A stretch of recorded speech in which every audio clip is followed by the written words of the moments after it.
So this is chapter 10, looking at molecular biology of the cell, and specifically we're going to talk about DNA replication, transcription, and translation. So here is an overview of what is covered in chapter 10. We'll start by talking about the structure of genetic material, so the structure of DNA. We will move on to talk about DNA replication, then the flow of genetic information from DNA to RNA to protein. That's that central dogma of biology. And then look at the genetics of viruses and bacteria. So we'll start by a few terms. So first of all, what is genetics? Genetics is the study of genes. And there are several components when studying genetics. The first would be what they are, so identifying where the genes are located in the genome, how they carry information. So what does that gene, what does that DNA sequence code for? How is information expressed? Because if we look at an organism's total genome, looking at all of their genetic information, only a small percentage of that genome is actually being expressed. About 1% is what's actually being expressed. And so we need to understand how is that information expressed, meaning when is gene expression turned on, when is gene expression turned off, etc. How genes are replicated and passed on. So understanding how the genetics are passed down from generation to generation. Also, we're going to look at what's called horizontal gene transfer, meaning not just from replication from one generation to another, but also how organisms can share genetic information. So let's start with what a gene is. A gene is a segment of DNA coding for a functional product. Historically, we used to think of a gene as being a segment of DNA that codes for protein, but what we're actually finding is that not all DNA codes for protein. There are some DNAs that code for types of RNA, and those RNAs don't form proteins necessarily, but they do play an important role in the cell. And so again, when we talk about gene, a segment of DNA that codes for a functional product. So it could be a protein, it could be RNA, it has to be some sort of functional product. Usually, one gene codes for one protein. Now, there are some exceptions to this, but as a general rule, usually one gene codes for one protein. And E. coli has about 4,600 genes. This number is constantly changing, and so estimates vary from time to time, but 4,600 is the amount that's listed in a textbook. Homo sapiens, which are humans, have about 20 to 25,000 genes. And so interestingly, if you compare humans with Arabidopsis, which is the mustard plants have more genes than humans do, yet we are considered to be more complex. And one of the things that we'll learn is that humans, for example, can do something called alternative splicing. They can take one gene and cut it in multiple different ways to give more than one protein from that one gene. So I studied a protein in grad school, and this protein was a transcription factor, which means that it's a protein that regulates which genes are turned on or off. And actually, the gene that I studied formed 3 functional proteins. And interestingly, when we looked during development, those proteins are expressed during different times in development. And they played very different roles in regulating transcription depending on when they were expressed during development. And so while we say usually one gene codes for one protein, know that that's not always true. There are some exceptions to that. Humans, again, do alternative splicing. And later on, when we talk about how transcription and translation work, you'll start to see why E. coli don't do this alternative splicing. There's a reason that prokaryotic cells don't do this. So we need a few more terms. And the next term is a chromosome. And a chromosome is a structure made of DNA that contains the genes, meaning it's used to carry the hereditary information. And so if we look at this diagram on the bottom here, what you're going to see is that you're looking at a linear chromosome in this case. So if we see a linear chromosome, is that chromosome eukaryotic or prokaryotic? And the answer is, if it's linear, we're looking at eukaryotic DNA, right? Prokaryotic cells like bacteria have circular chromosomes. And in the case of E. coli, it has one circular chromosome. If you compare that to humans, let's say, humans have 46 chromosomes. 23 came from mom and 23 came from dad. And so these chromosomes are these long linear DNA molecules, and they contain these genes. Remember that a gene is a segment of DNA that codes for some functional product. And so on this chromosome, we're going to have a variety of genes that code for a variety of different functional products. When we look at a genome is all of the genetic information in the cell. The first organism to have its genome mapped was E. coli. The human genome was completed in 2003. So all the way back 17 years ago in 2003, we had mapped the human genome. Now, just knowing the sequences, though, is not enough, because that doesn't necessarily tell us what those segments of DNA do. And so a lot more work has gone into studying after, now that we know these sequences, what do these sequences do? What is their function within the cell? If we talk about genomics, genomics is the molecular study of genomes. So again, basically the sequencing of the genome, for example, etc. And then we have genotype and phenotype. Genotype is the genes of an organism, meaning which genes they have. So if we think in terms of humans, our genotype, for example, let's say I oversimplify and I look at eye color. Now, eye color is much more complicated than this, but for the purpose of this example, we will simplify it. So let's say we're talking about eye color. Your genotype would be which genes you have. Now, remember that for your chromosomes, 23 came from mom and 23 came from dad. So your chromosomes are arranged in pairs. So for each gene, for each gene, you have two different genes that you can have. You could have two of the same genes, you could have two different genes, but your genotype would have two genes. So if we go back to the eye color example, you could have a genotype where you have one brown-eyed allele. Allele is just an alternate version of a gene. So again, eye color would be the eye color would be the gene, and the allele would be the variation in that DNA sequence that gives us a different outcome. So one DNA sequence could code for brown eyes. One DNA sequence could code for blue eyes. So your genotype would be that you have one brown-eyed gene and one blue-eyed gene. That's your genotype. It's what genes you have. Your phenotype, think of the physical characteristic. And that is, it's the expression of the genes. And what that means is that if my genotype is that I have brown eyes and blue eyes, so I have two alleles, two genes, my phenotype is based on that genotype, based on what genes I have, what is the physical consequence? What do we actually see as a result of having that genotype? And so the phenotype in this case would be that if a person inherited one blue-eyed gene and one brown-eyed gene, their phenotype would be that they have brown eyes.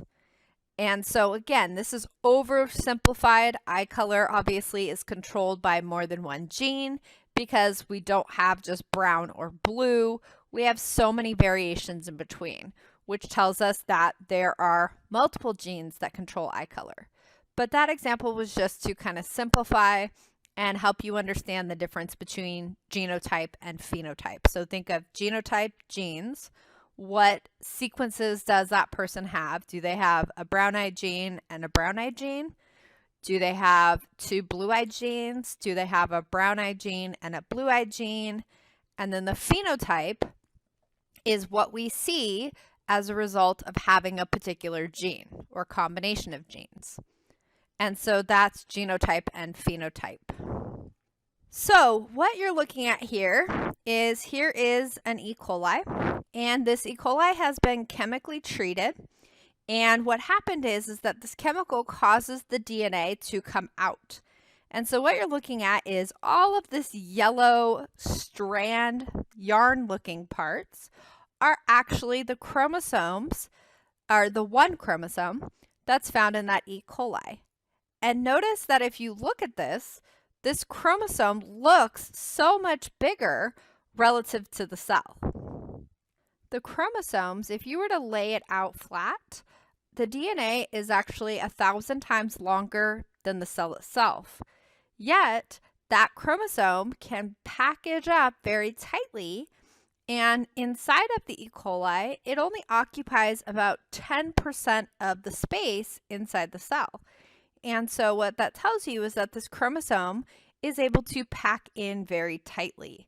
It's able to coil, it does something called supercoiling, and so it coils and it wraps around and it packages in very, very tightly. If you were to look at human DNA, so human DNA, if you think about your cheek cells that you guys looked at, for example, right? Your cheek cells, you had to use a microscope to look at it. However, if you were to take the DNA out of just one single cheek cell, so one single cheek cell that's microscopic, if you were to take all the DNA out of that one cell and you were to line it up end to end, that DNA would reach about 2 meters or about 6.5 feet in length. So think about that for a minute. Inside your microscopic cell, if I were to put the DNA end to end, it would be taller than I am inside my microscopic cell. If you were to look at all of the DNA in an adult human, and that's about 100 trillion cells or so, if you were to take all the DNA in your body and put it end to end, the DNA would stretch 113 billion miles. To give you an idea of how massive that actually is, that would take you to the sun and back 610 times. So think about that for a minute. Just think of the scale of this. All of the DNA in your body, put end to end, the DNA would stretch to the sun and back 610 times. That is massive. The DNA packs in very, very tight. The human genome is about 3 billion base pairs in one cell, so it's that many base pairs along the sequence. If a person was typing the human genome and could type 60 words per minute, 8 hours a day, it would take about 50 years to type the human genome. So think about that. If you can type 60 words per minute and you do this 8 hours a day, it would take 50 years to type the human genome. If written out, a human genetic code would fill the pages of about 200 1,000-page New York City telephone books. Now, we don't use telephone books anymore, but your parents might recall using telephone books. If you're older, I actually did use telephone books at one point. But if not, you can still get a scale. So if you think about how large a telephone book, let's say we're talking about New York City, and it's a 1,000-page book, your human genome, if typed out, would be 200 of those 1,000-page telephone books. That is massive. And so that's just to give you an idea of the scale of this. So the DNA packs in very, very tightly. Now, if we look at the E. coli chromosome, remember that the E. coli chromosome is going to be circular. They have one circular DNA. And what you'll notice is this is base pairs. So BP is referring to base pairs. So that's one pair of bases. So like an A paired with T would be one base pair. If we look over here and we see KBP, that's kilo base pairs. So kilo means 1,000. So what you're looking at is that the genes that are found on the E. coli chromosome are color-coded. So these blue ones are the genes for amino acid metabolism. So you can see that we have some genes here, and some here. If we look at the red ones are carbohydrate metabolism. So those are the DNA sequences that are used for carbohydrate metabolism. So here we have one, another, and there's another.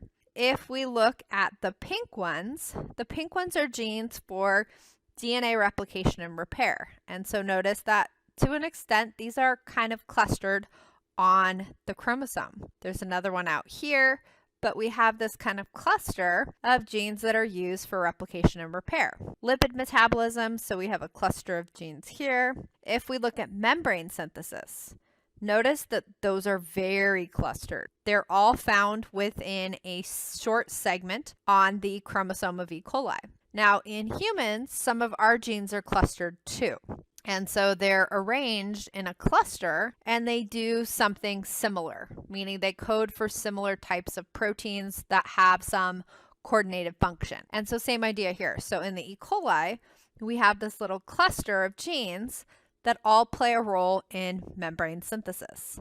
Now, you might wonder, what are these numbers that are on the inside of this diagram? And what that is that it takes about 90 minutes for the chromosome to transfer from a donor to recipient. And what that means is that if you recall back to when we looked at chapter 3 and we looked at prokaryotic cells. Prokaryotic cells, remember, some cells can have a structure called pili. And pili is a structure produced by some bacteria that allows bacteria to do conjugation, meaning that two bacteria can hook up and they can exchange genetic information. And so what that means is that depending on the amount of time, so let's say that cells had only hooked up for 10 minutes.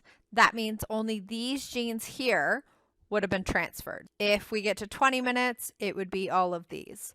It takes about 90 minutes or so, approximately, to transfer the entire bacterial chromosome. So those cells would have to be hooked up, and that would allow the bacteria to transfer its genetic information from one cell to the next. And so this is, again, you don't have to memorize this map of the E. coli chromosome, but it's just to give you an idea of kind of what does that chromosome look like and where are these genes found.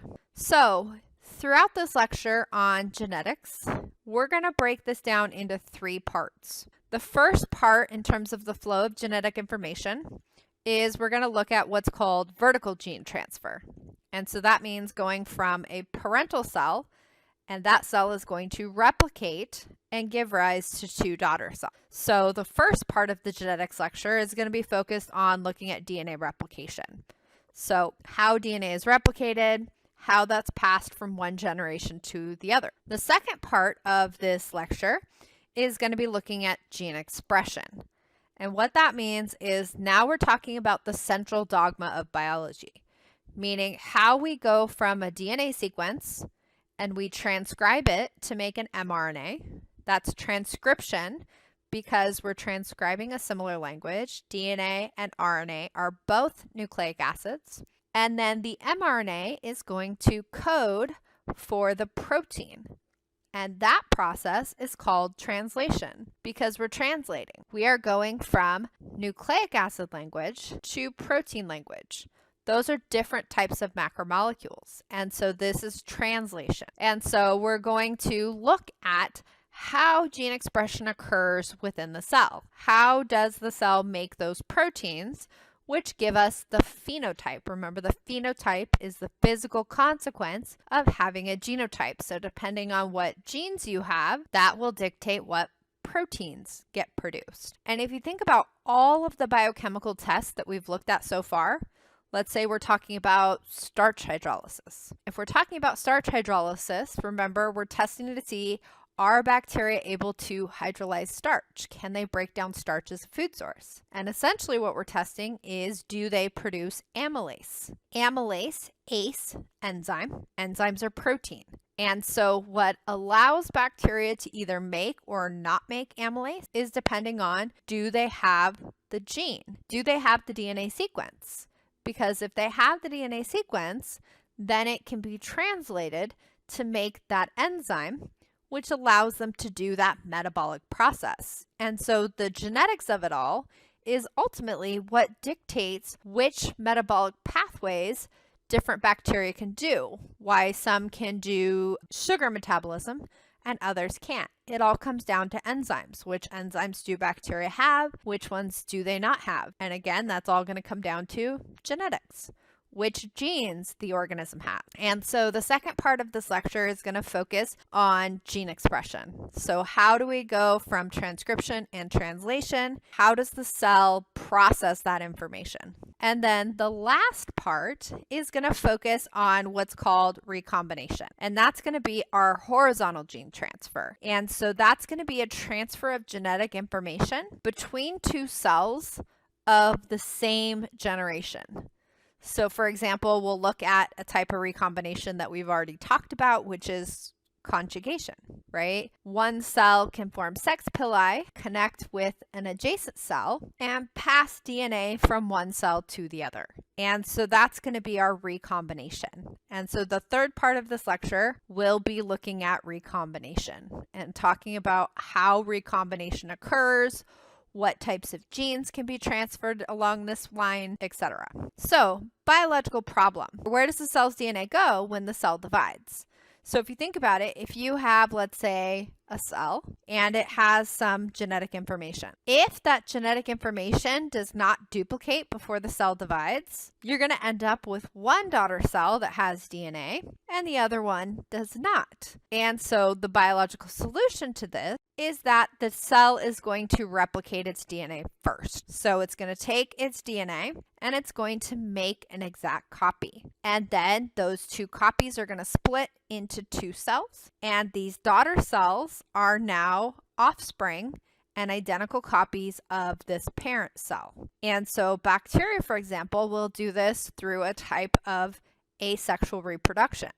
Remember that they are a single-celled organism. They exist as one single cell. So when they reproduce asexually without a partner. They simply just copy their DNA. Remember that they go through a process called binary fission, and they will divide into two daughter cells, both of which are identical copies to the parental cell. So the structure of DNA was published in a model in 1953 by two scientists by the name of Watson and Crick. And so Watson and Crick published a paper basically proposing that DNA is a double helix. Now, their model used several facts to decipher that it's a double helix. And the first is that DNA is a linear polymer of 4 types of bases linked by sugar phosphate groups. So at the time, scientists had already discovered that there were 4 types of bases. There was A, G's, C's, and T's. And they knew that it was sugar and phosphate groups. So they knew that it was sugar phosphates, and they knew there were 4 bases, but they still weren't sure about what the overall structure would look like. The ratio of bases they found, not them, but other scientists found, was that A equals T, G equals C. And this became known as Chargaff's ratio. And that is when they looked at different species of organisms, didn't matter which species they looked at. What they always saw was when they quantitated the amount of A's and T's and G's and C's, percentage of A's always equal to percentage of T's. So let's say, for example, that overall, when they looked at the nucleotides, they found 30% of the nucleotides were A. That means in that organism, they always found 30% T. Didn't matter which organism they looked at. This was always the same. A equals T. There was 30% A's and there were also 30% T's. Combined, notice that makes up 60%, which means that the remaining 40 was left to G's and C's. And so half was G and half was C. So 20% were G, 20% were C's. So G equals C. And so again, no matter what species, no matter which organisms they looked at, A equals T, G equals C. And so they said, well, why is it that A is the same same percentage as T and G is the same percentage of C. What does that tell us? And so the last piece of the puzzle that they needed in order to solve their model of DNA was that they figured out that DNA is a helical structure with a helix width and base pair spacing that was known from work by Rosalind Franklin. And so Rosalind Franklin was a female scientist, and she did a technique called X-ray crystallography. Now, this is not an easy technique. She had to crystallize DNA and then subject those crystals to X-ray. And when the X-ray would hit the DNA crystals, the X-rays would diffract and they would produce an image on film. And this is what she got. So when she did this and she took that crystal and she subjected it to X-rays and then put film behind it, she got this image. Now, I did have the opportunity to see Watson talk when he came to UCI, and I will just say in this recording that he had some very interesting things to say on the matter. If you want to ask me more about that, you can. But basically, what he basically said in regards to Rosalind Franklin's data was that they basically, without her permission, they saw this image in her lab and they basically stole her data. They saw this piece of film, and this was kind of the final piece of the puzzle that basically told them that this structure is a double helix. Now, I look at this image and I would not have known what this meant, but this X is this double helix. And so when they saw this image, that was kind of their final piece of the puzzle. That was the last piece of information they needed to publish that DNA is a double helix. So Watson and Crick were given the Nobel Prize for this discovery. Unfortunately for Rosalind Franklin, even though her work played a big role in the model of DNA, Rosalind Franklin died before they received the Nobel Prize, and they don't give Nobel Prizes for people who have already passed on. And so poor Rosalind Franklin never got really the notoriety that came with discovering that structure. You have to think that during this time, she was working with X-rays, and they didn't quite know the extent of how dangerous X-rays were, what were good precautions to take. And so as a result of working with these X-rays, she ended up getting cancer and she died. And so Rosalind Franklin really never got kind of the fame that she should have gotten, or the acknowledgement that she should have gotten for this discovery. Watson and Crick basically got all of the glory. And you're more than welcome to look up Watson and the crazy things he said over the years. It's pretty outlandish, and again, if you want to ask me more about it later, you can. So I have a little review for you, just to kind of review about our macromolecules. So what I'm going to do is I'm going to read these out, and then what I want you to do is I want you to pause, try and answer these yourself, and then I will go over the answers with you. So let me read them first. DNA and RNA are blank. So what type of biological molecule are they? What's their class of macromolecules? The monomers that make up DNA and RNA are called blank. So what do we call the building blocks? The polymer is called blank, and DNA is an abbreviation for blank. So again, pause your video. When you're ready, push play, and I will go over the answers with you. Okay, so hopefully you attempted this. DNA and RNA are what type of biological molecule? They are nucleic acids. And the monomers that make up DNA and RNA are called nucleotides, right? The building blocks are the nucleotides. And recall that back when we talked about our nucleic acids, when we looked at nucleotides, remember that nucleotides have three parts: a sugar, a phosphate, and a nitrogenous base, which we'll talk about more in a minute. The polymer is called, remember from our table, nucleic acids. So nucleic acids, you could also refer to them as polynucleotides. That is technically right as well. Either could be used here.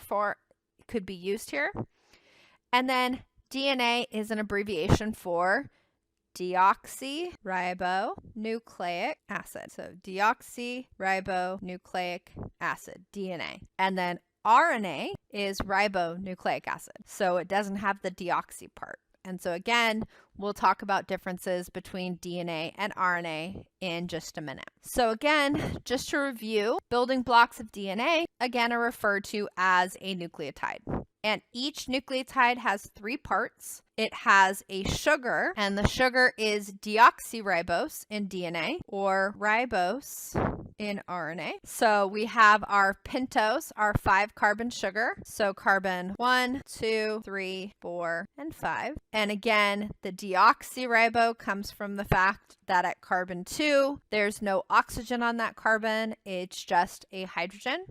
If you were to look at ribose, that would have an OH group at carbon 2. It has the oxygen. So we have our pentose sugar, our 5-carbon sugar. We have our phosphate group. We have 1 phosphate group. So here's our phosphate group. And our phosphate group is on what we call the 5' carbon. It's the carbon that's in the 5th position relative to this oxygen. So that's why I've numbered this carbon 1, 2, 3, 4, and 5. So we have our 5' phosphate group, and our DNA is going to contain, our nucleotide for DNA is going to contain one of 4 bases: A, adenine, G, guanine, C, cytosine, or T, thymine.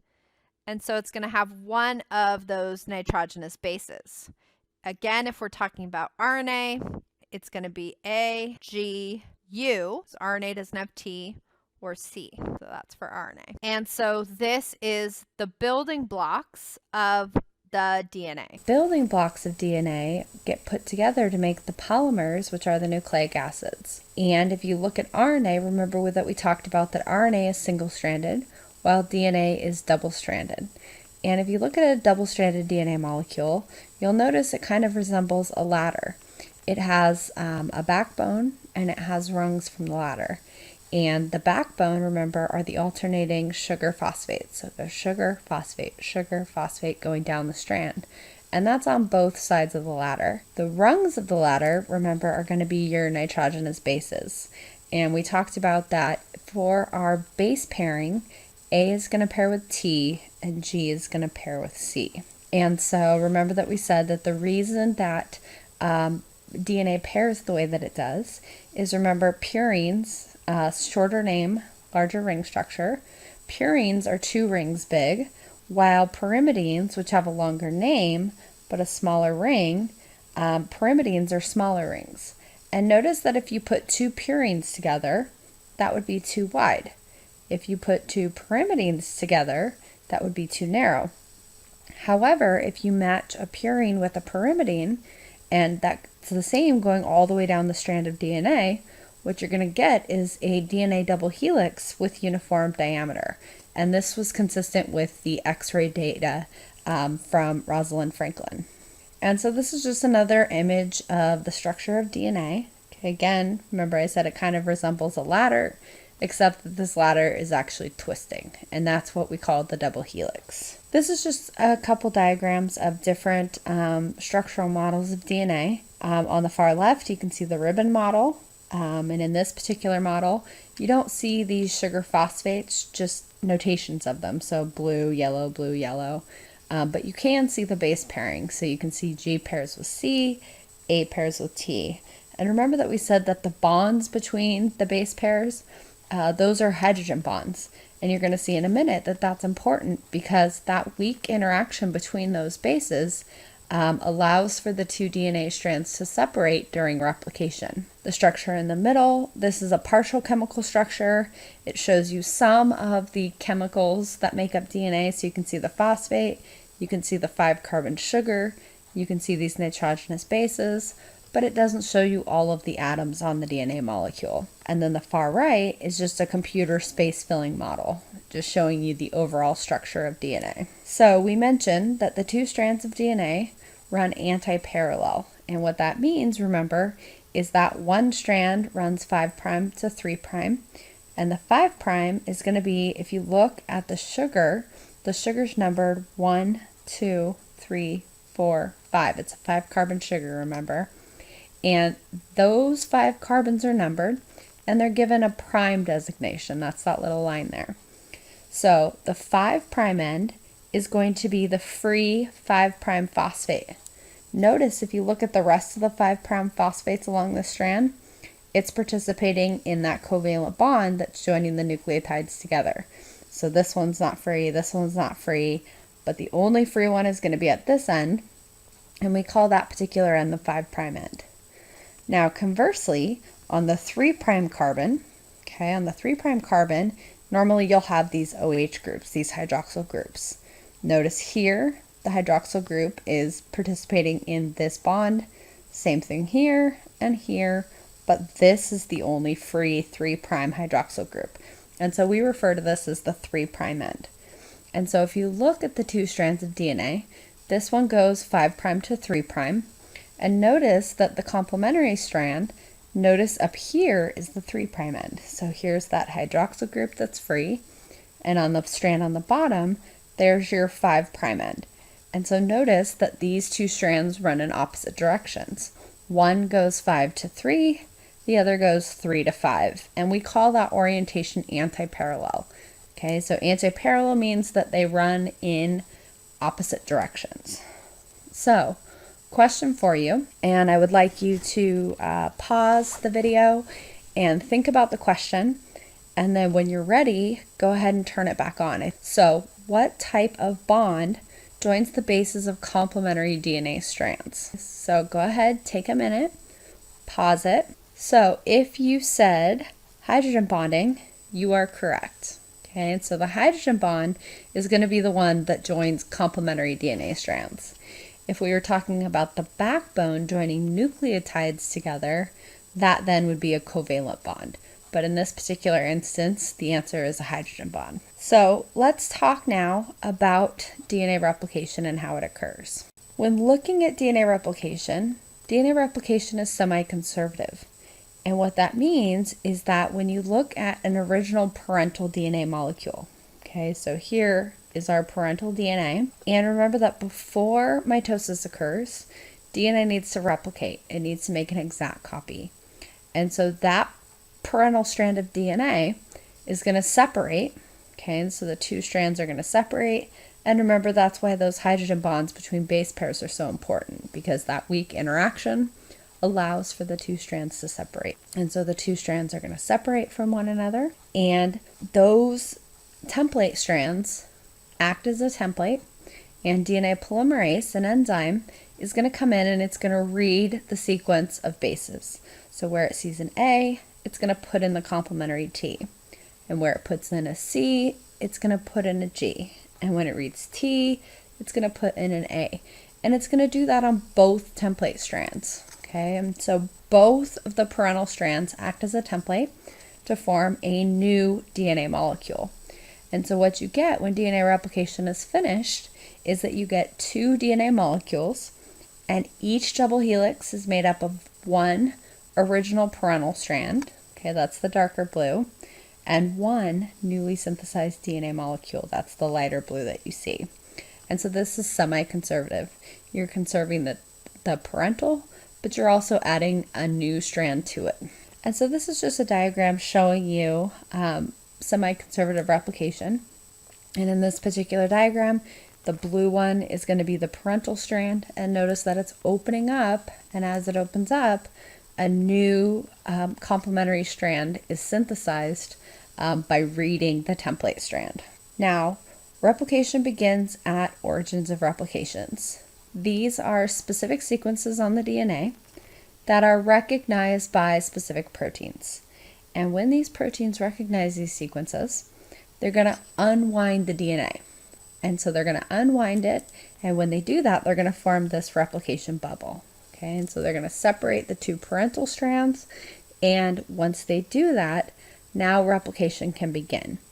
And it's important to note that if you look along a chromosome, each chromosome doesn't have just one origin of replication. It's not that it's going to start at one end and go all the way down in one motion. Instead, if you look along a chromosome, you're going to see multiple origins of replications. And so all of these replication forks, or all of these replication bubbles, are going to unwind and separate simultaneously, and the new strands are going to be made in both directions simultaneously. And so what you get is something called a replication fork. Okay, and so the DNA replication is going to occur. It's going to go into the replication fork. until it makes the new strands, and those new strands fuse with one another. And now you get these two daughter DNA molecules, each one having a parental strand and a new daughter strand. And on the right here, this is just showing an electron micrograph, just demonstrating this actually in vitro. And so you can see here, here's our double strand. Notice here, this is our replication bubble. And so the arrows denote the replication forks, that's the direction replication is occurring. And then down here, here's another replication bubble, and then again, another one down here. And so this just shows you that this happens simultaneously along the length of a DNA molecule. Now, many important enzymes are involved in DNA replication. Helicase, ACE tells you enzyme. Helicase is responsible for unwinding the double-stranded DNA. It's the one that's going to separate the two strands. DNA polymerase, polymerize means to synthesize, okay? So DNA polymerase is the enzyme that polymerizes or makes DNA. And so it's going to synthesize and add nucleotides to the new growing strand of DNA. Now, one of the important things to note about DNA polymerase is that this enzyme can only go in the 5' to 3' direction, meaning that it can only add on new nucleotides to the 3' hydroxyl group.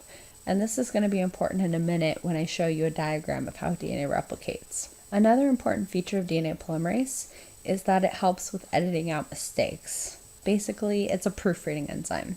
It's going to recognize if it makes a mistake during replication and hopefully repair it. And if it doesn't repair it, that's when you get mutations. And we'll talk a lot more about mutations later on. DNA ligase. Ligase refers to ligate, or to put it together. DNA ligase joins small fragments into one continuous chain. And you'll see this again in a minute. So if we look at the way that DNA polymerase works, it works by catalyzing the addition of nucleotides to the growing strand at a replication fork. And when we make the new strands, the new and old strands are anti-parallel to each other, and the new and old strands are complementary to one another. Now, DNA polymerase can only add nucleotides to the 3' end. So notice that if we have our new strand that's being built, we have this free 3' end, and DNA polymerase will come in and it will add the nucleotide to the 3' end. It's going to link the 5' phosphate with the 3' end, and that is going to form that phosphodiester bond that links those nucleotides that we learned about in our macromolecule chapter. And so DNA polymerase can only add the nucleotides on at the 3' end, which means that the new strand is always made from 5' to 3'. So let's take a look at how DNA is replicated. And the first thing to look at is that if you look at the two parental strands, notice that the two parental strands, 5' to 3', and the adjacent strand, remember, is going to be anti-parallel going from 3' to 5'. And so as DNA replication occurs, remember that helicase, that enzyme, is going to come in and it's going to separate those two strands of parental DNA. Now, as the replication fork, notice that replication fork is going to the left, so it's opening up to the left. And notice that if you look at the template strand, the top template strand, 3' is over here, which means that the new strand, which needs to be anti-parallel, this is going to be 5', right? Because 3 and 5 go together. 5', and then down here is going to be 3'. Remember that DNA polymerase only goes 5' to 3'.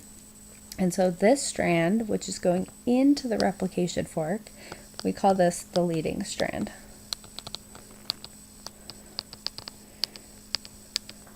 And the leading strand is made in one continuous motion. Notice what happens on the opposite strand though. The other template, notice here's 3', here's 5', which means that the new strand is going to be 3' here and 5' up here. Remember that DNA polymerase only goes 5' to 3', which means it's going away from the replication fork. Notice it's going down and not going into where it's being replicated. And so when DNA replicates on this strand has to be made in these little fragments. And those fragments are called Okazaki fragments. And these are named after the person who discovered it. Now, in addition, because they're made in little pieces, this new strand, is called the lagging strand. And so when the lagging strand is made, it's made in short little segments. And what you'll notice is that as this replication fork begins to open up, DNA polymerase is going to go 5' to 3'. When it reaches the previous Okazaki fragment, DNA polymerase is going to fall off the DNA, and it's going to go back up into the opening of the replication fork, and it's going to go 5' to 3'. And then it's going to go back up and go 5 to 3. And it's going to go back up and go 5 to 3. And what happens is these fragments then need to be sealed. And that's the role of DNA ligase. DNA ligase is going to come in and it's going to ligate or put those two strands together. And so this is just at a very basic level of how DNA replicates. Differences in prokaryotic cells. Remember that for prokaryotic cells like bacteria, that their chromosomes are circular instead of linear like your chromosomes. And so because of this difference, the way that bacteria replicate their DNA is a little bit different. And you can remember that for when we talked about selective toxicity and that some antibiotics target bacterial replication. And so one of those ways in which we target bacterial replication, remember, was by inhibiting DNA gyrase. And so let's talk about how bacteria replicate their DNA. And so again, you can see that here we have the origin of replication. And remember that that is where replication begins. It's a specific DNA sequence that proteins bind to that recognize, and they start to separate the two strands of DNA. Now, just like in eukaryotic cells, at the origin of replication, the replication fork goes in both directions simultaneously. And so what you get is that the structure of DNA, we call this in bacteria, it's called theta replication. And so theta is a Greek symbol, and the reason they call it theta replication is it looks like the Greek symbol for theta. For bacteria, they use DNA gyrase. And the purpose of DNA gyrase is to separate the two circular DNA and relaxes what's called supercoiling. And so DNA gyrase is an enzyme that bacteria use to replicate their chromosomes that eukaryotic cells do not require because eukaryotic cells do not have circular DNA like bacteria do. Every cell in your body is produced by cell division. Before each cell divides, it must copy its genetic material in a process called DNA replication. Understanding of DNA replication comes largely from studies of E. coli, bacteria that are found by the billions in your large intestine. Let's take a look at how DNA replication occurs in an E. coli cell.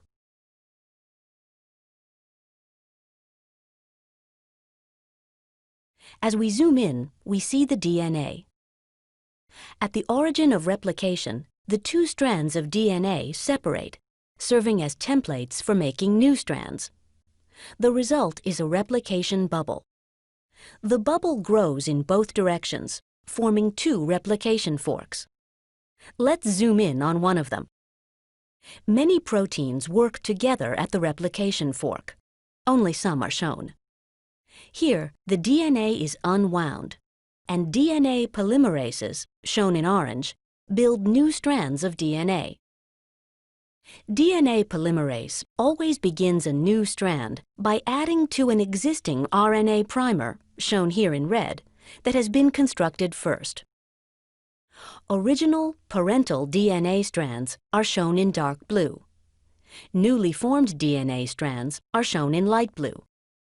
Because strands in a DNA double helix run in opposite directions, and DNA polymerase can only add nucleotides in one direction, the new strands must be made in different ways. One new strand, the leading strand, seen here in light blue at the top, is built continuously. The other new strand, the lagging strand, seen here in light blue at the bottom, is built in pieces.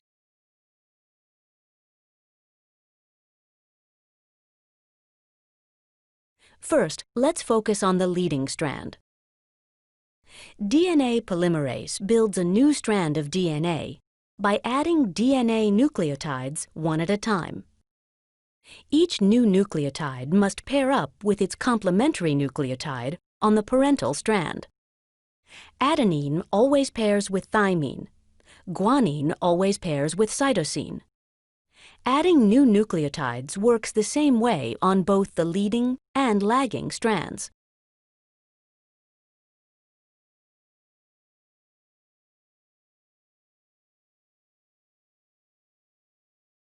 Each piece of the lagging strand begins with a short segment of RNA, shown in red.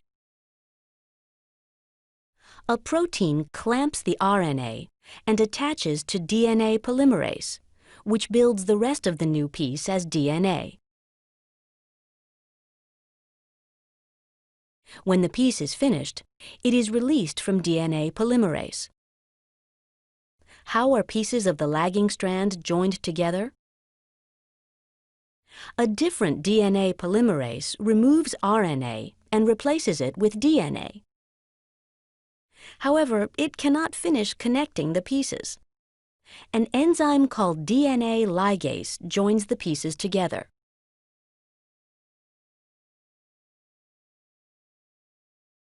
Growth of the leading and lagging strands continues on both sides of the replication bubble until there are two identical DNA molecules. Although bacteria are very different from humans, the process of DNA replication in bacteria is similar to what happens in your own cells. So we just finished talking about how DNA was replicated, and now we're going to move on and talk about how proteins are produced. So, DNA can encode the information for a huge number of proteins used by living things because the sequence of bases along DNA's handrails can be laid out in an extremely varied manner. And for a long time, scientists always thought that protein is probably the genetic information because if you think about it, proteins, there were 20 different amino acids, whereas DNA, there were only 4 types of bases. However, many experiments showed that in fact DNA is the genetic information, and the sequence of bases along the strand of DNA are used to code for particular proteins. If you change the sequence of DNA, it's going to change and code for a new protein. And so, depending on what the DNA sequence looks like, it's going to code for a particular protein. Now, we talked about genetics, and we talked about genotype and phenotype. And remember that we said that the genotype is the genes that an organism has. And so the genotype is encoded in its sequence of bases. So what nucleotides in a row. Now, the phenotype, remember, is the physical consequence of a particular genotype. And basically what that means is that the phenotype is a result of what proteins are being produced. And so if you look at the central dogma of biology, we start with DNA. DNA, remember, is the genetic information. It's what's passed from your parents to you. And when you started, remember that you were a single cell. And that one single cell divided into 2. And 2 divided into 4. And so DNA is able to replicate itself. Every time a cell divides, the DNA can replicate. Now, what makes DNA so important, however, is that that information that's encoded in the DNA is used to ultimately code for a particular protein. And the way that that works is that DNA codes for RNA, and specifically mRNA in this example. And notice DNA and RNA, these are both nucleic acids. So we're going to transcribe a similar language. And so this process is referred to as transcription. We're going from nucleic acid language to nucleic acid language. Translation, on the other hand, is where we go from mRNA, and that mRNA is going to code for proteins. Notice this is translating, right? We're going to go from RNA, which is a nucleic acid, to proteins, which are proteins, right? And it's made up of amino acid language. And so we're translating, similar like if you were translating, let's say, from English to Spanish. And so we're going to go from one language to another. And so in this way, DNA is used to code for proteins. And so genotype, the DNA, is going to influence phenotype, which are the proteins that are produced. Now, a genome is all of the cell's genetic information. And a eukaryotic genome is broken up into chromosomes. And remember that each chromosome is one long DNA molecule. So if you look at your cells, your somatic cells, right, all the cells in your body that are not used for reproduction, your somatic cells have 46 DNA molecules, right, 46 chromosomes, and each one is one long DNA molecule. Now, if you look at a particular chromosome, along the chromosome are what are called genes. And a gene is a specific sequence of nucleotides that codes for a protein or an mRNA molecule. Okay, so it's going to be the coding portion of the DNA. And only a small percentage of the human genome actually codes for proteins, only about 1.5%. So if you look along a chromosome, you're going to see these genes that are spread out and spaced along a eukaryotic chromosome. Now, the flow of information is going to be DNA codes for protein. And so there's a little analogy to help you kind of think about how this works. So let's say that my genome is like a collection of all of my cookbooks, right? So all of the cookbooks that I own have recipes in them, and they give me instructions for how to make certain recipes. And my recipes, right, the food that I actually am able to make would be like my protein. And so my cookbooks code for what food I make. Now, if you look at one cookbook, okay, one cookbook could be like a chromosome with multiple genes on it. And so, right, if you think of a chromosome, each chromosome has multiple genes laid out in it. And each recipe in that cookbook is like a gene. Now, let's say that one of my friends wants my recipe for brownies. And so I go to my cookbook and I copy down my recipe for my brownies, right? So I'm reading the information in my cookbook and I'm transcribing it and writing it down on a separate piece of paper. And so that new recipe that I've copied, that's going to be like our RNA, right? So here's our RNA copy of one of the genes that's in this cookbook. Now, I give that recipe to my friend, and that recipe has information in it which tells my friend what ingredients to add and in what amounts. And so the ingredients in this analogy, those are our amino acids, right? We're going to read the mRNA, and the mRNA is going to tell us what amino acids to put in. And so we put in the amino acids by looking at the recipe, and what we get is our final product, which is our proteins. Now, if you think about it, let's say that I made a mistake, and when I was transcribing my recipe, instead of writing, let's say 1 tablespoon of baking soda, instead of saying 1 tablespoon, maybe I make a mistake and I write 1 cup. Now, for any of you that have cooked, you know that most recipes for baking don't require much baking soda.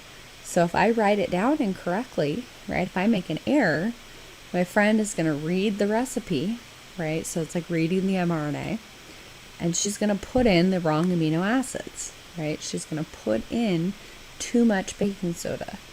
And so if you think about it, is that going to affect the taste of her brownies?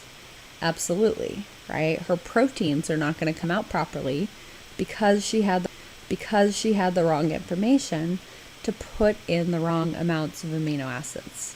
And so that we're going to talk about in one of the later lectures when we talk about mutations. Okay, but so this is just another analogy to kind of describe the flow of information in a cell. Now, the words of the DNA language are triplet bases that are called codons. And the codons in a gene specify the amino acid sequence of a polypeptide. So remember that we said that if we do DNA replication, in DNA replication, if we look at a strand of DNA, both strands in replication serve as the template. In transcription, both strands do not serve as the template. Only one strand is the template. And so this particular strand, this is our template strand. The other strand, okay, the strand down beneath it, is not the template strand, but is instead what we call the coding strand. And we'll talk about that in just a minute. Okay, so you have one strand that's going to be your template, one strand that's going to be your coding strand. So when we go to do transcription, we're going to remember transcribe from DNA into mRNA. And so an enzyme called RNA polymerase polymerizes or synthesizes RNA, and it's going to read our template, right? So it's going to read an A, and it's going to make a U. Now, notice it's not a T, and remember that that's because RNA doesn't use thymine, instead it uses uracil. And so the enzyme's going to read the A, it's going to put in a U. It's going to read the C, it's going to put in the G. It's going to read the C, it's going to put in the G, and so on down the strand.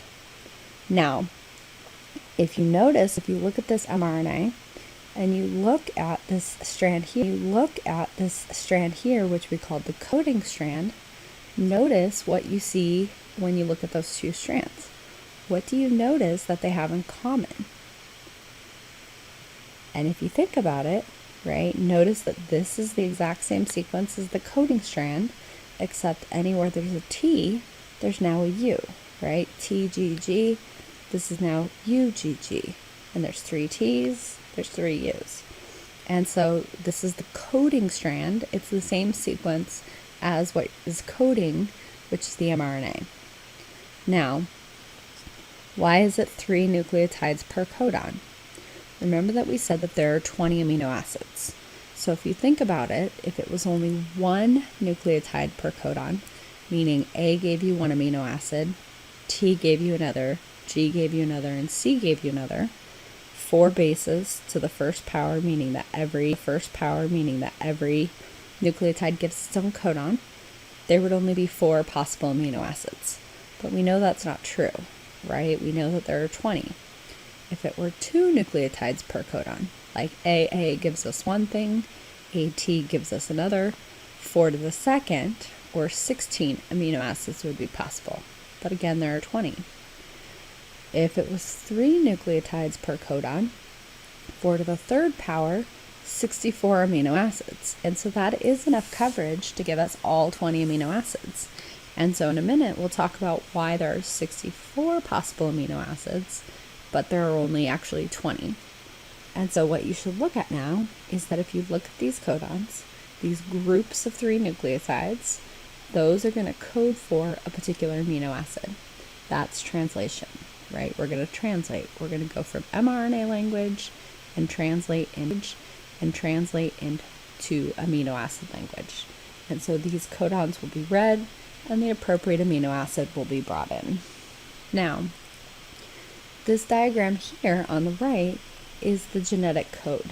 It's basically a readout of the codons on the mRNA and what amino acid they code for.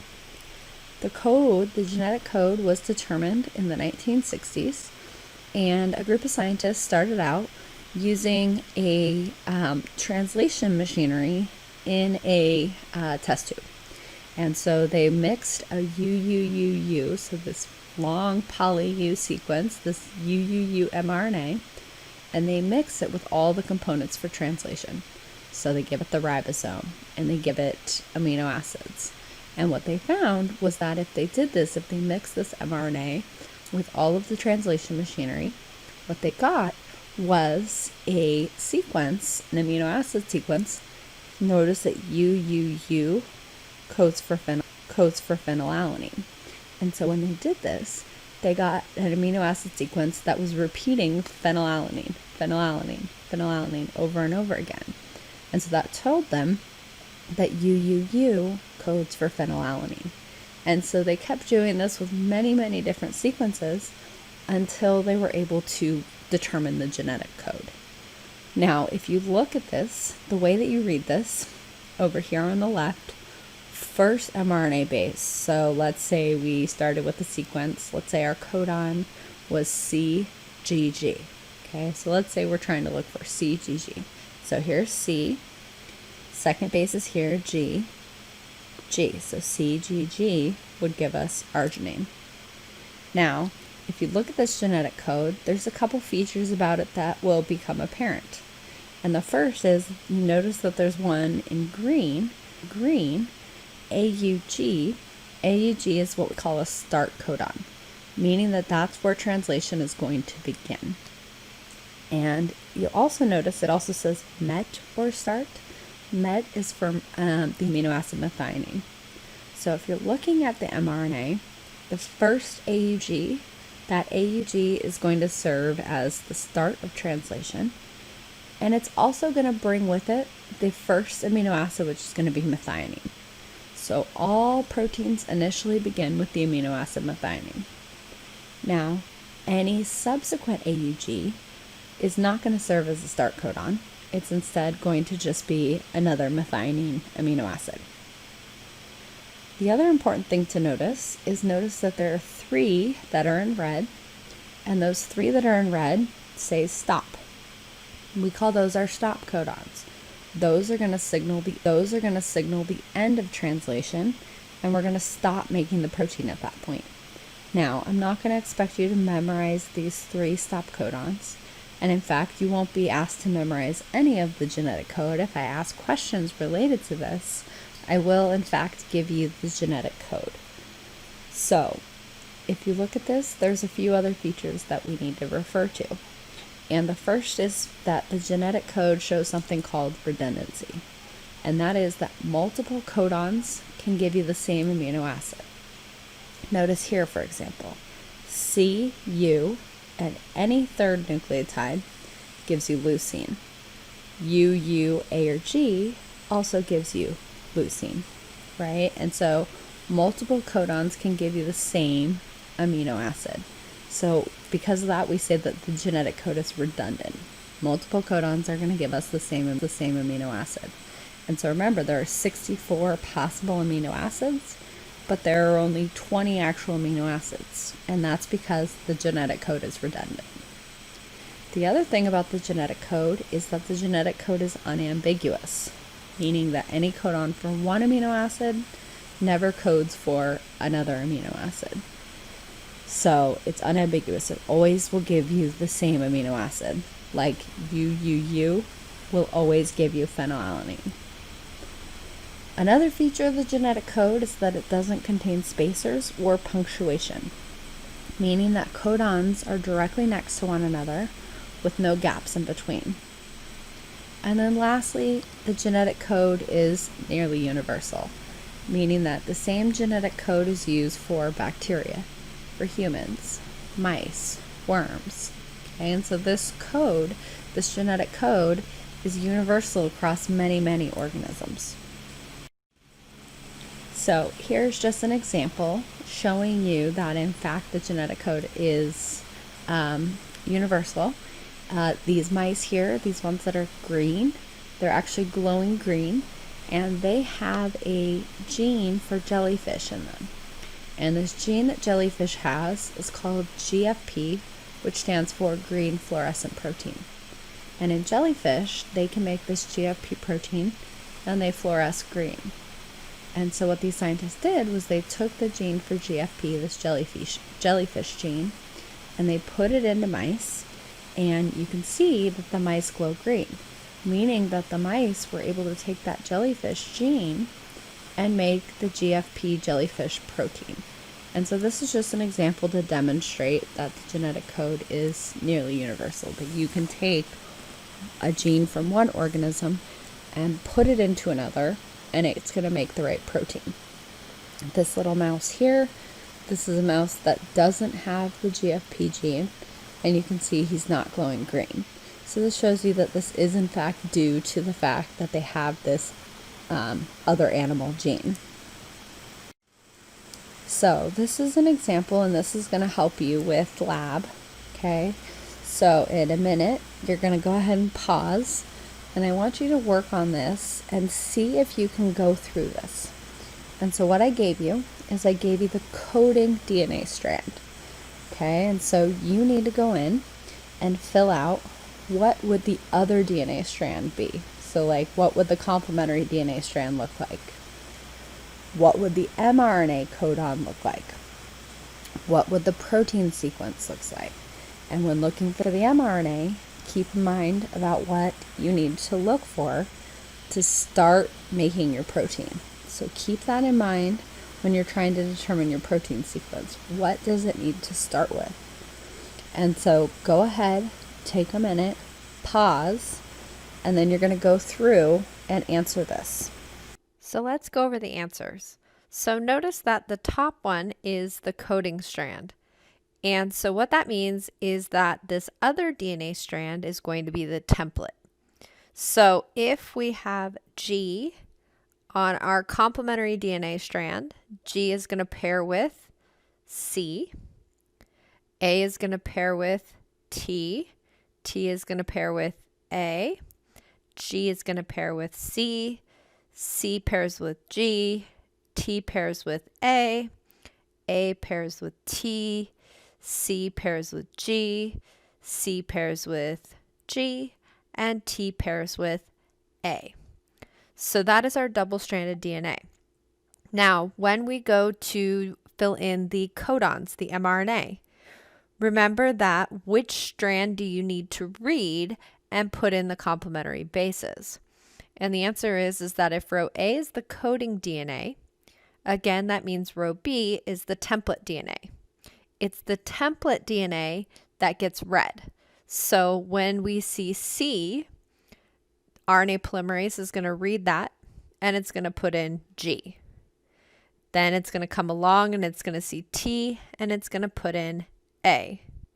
Then it sees A, it's not going to put T because mRNA does not have T. So instead, A is going to pair with U. C is going to pair with G. G is going to pair with C.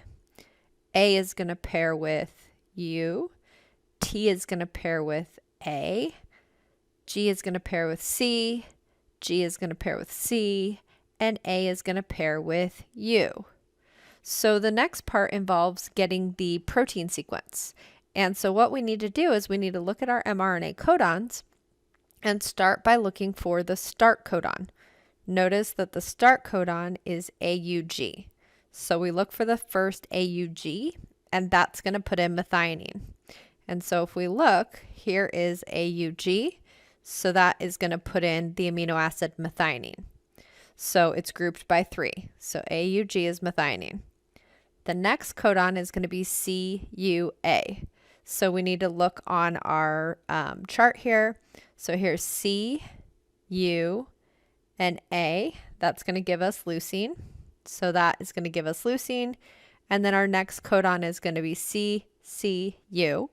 So we go C, C, U, and that's going to give us proline. And so this is how protein synthesis works. The DNA acts as the blueprint. It has the genetic information. The mRNA is going to be synthesized based on the DNA sequence, and then the protein is going to be made based on the mRNA sequence. And so this is just an overview of protein synthesis. Now, we didn't include this on the chart, but we could include what are called tRNA anticodons. tRNAs are going to be complementary to the mRNA. So if the mRNA is AUG, the tRNA is going to be UAC. And so the tRNA anticodon is going to be complementary to the mRNA. Now notice one thing about your mRNA. The original strand that was given to you was the coding DNA. The reason it's called the coding DNA is because its sequence is just like that of the mRNA. The only difference is that the mRNA is going to have U anywhere that was T. And so the mRNA is going to be the same as the coding strand. And so now we're going to talk about how transcription occurs. How do we go from DNA to RNA? Now, the first thing to consider is, where does transcription and translation occur in the cell? And if you remember back to when we talked about prokaryotic cells and eukaryotic cells, prokaryotic cells like bacteria, remember, lack a nucleus. So in prokaryotic cells like bacteria, the DNA is not contained in a membrane-bound nucleus. Instead, it's in the cytoplasm. And so in this case, transcription and translation are coupled. They're not spatially separated. And so as bacteria is doing transcription, so as it's making its mRNA, simultaneously it's going to translate it. Okay, it's going to read the mRNA and synthesize the appropriate amino acid sequence. And so these two things can happen at the same time. In eukaryotic cells, for example, like ourselves, remember that eukaryotic cells have a nucleus. And the nucleus is made up of a nuclear envelope, so it's a membrane-bound structure. And inside the nucleus is the DNA, right? And so the DNA is in the nucleus, but the ribosome, which does translation, is actually in the cytoplasm. And so you'll notice transcription and translation are spatially separated. In eukaryotic cells, transcription happens in the nucleus because that's where the DNA is, but translation occurs in the cytoplasm because that's where the ribosome is. And the ribosome, remember, is our organelle responsible for protein synthesis. And so what this allows then is that RNA is actually processed before it leaves the nuclear pore. And so we'll talk more about RNA processing in the next lecture. So when talking about transcription, there are 3 stages. And when we get to translation, you'll notice they're the same 3 stages. We have initiation, elongation, and termination. And it's kind of nice because the names of the stages actually tell you what they do, right? So the first stage is going to be our initiation. And this is where transcription is initiated, or basically begins. And so in initiation, if you look at a gene, at the beginning of a gene is a sequence called the promoter. And a promoter is a very specific DNA sequence that the enzyme RNA polymerase is going to polymerize or make the mRNA. And so RNA polymerase is going to bind to that DNA at the promoter. And once it binds, it's going to initiate transcription. Okay, and so initiation involves RNA polymerase binding to the promoter to begin transcription. Now, remember that when you look at a DNA, only one strand is going to serve as the template. The other strand is the coding strand. And so in this particular example, this is our template strand. Notice here's 3, here's 5, which means on the mRNA, this is 5, this is 3. And just like DNA polymerase, RNA polymerase only goes 5' to 3'. Okay, it has to add on to the 3' end. And so RNA polymerase is going to separate the 2 strands of DNA, and we're going to start to do elongation. It's going to read the DNA sequence, and it's going to put in the appropriate mRNA. Okay, so it's going to do complementary base pairing. And so it's going to read the DNA, and it's going to synthesize its mRNA. That's the elongation phase. Termination is where we're going to terminate, right? That's when a transcription ends, and we'll talk about why in just a minute. So a little bit more about initiation. If you look in the promoter of a eukaryotic cell, remember that the promoter is where RNA polymerase binds to initiate or turn on transcription. And in the promoter is a sequence called a TATA box. Okay, TATA, we call it a TATA box. And a TATA box, notice the sequence TATA, and then there's a couple more A's in there. This TATA box allows proteins called transcription factors to bind.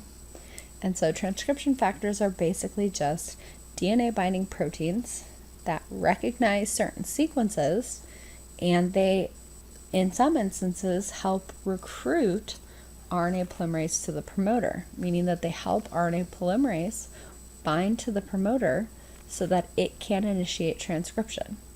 And so these proteins help bring RNA polymerase to the promoter, and they help initiate transcription.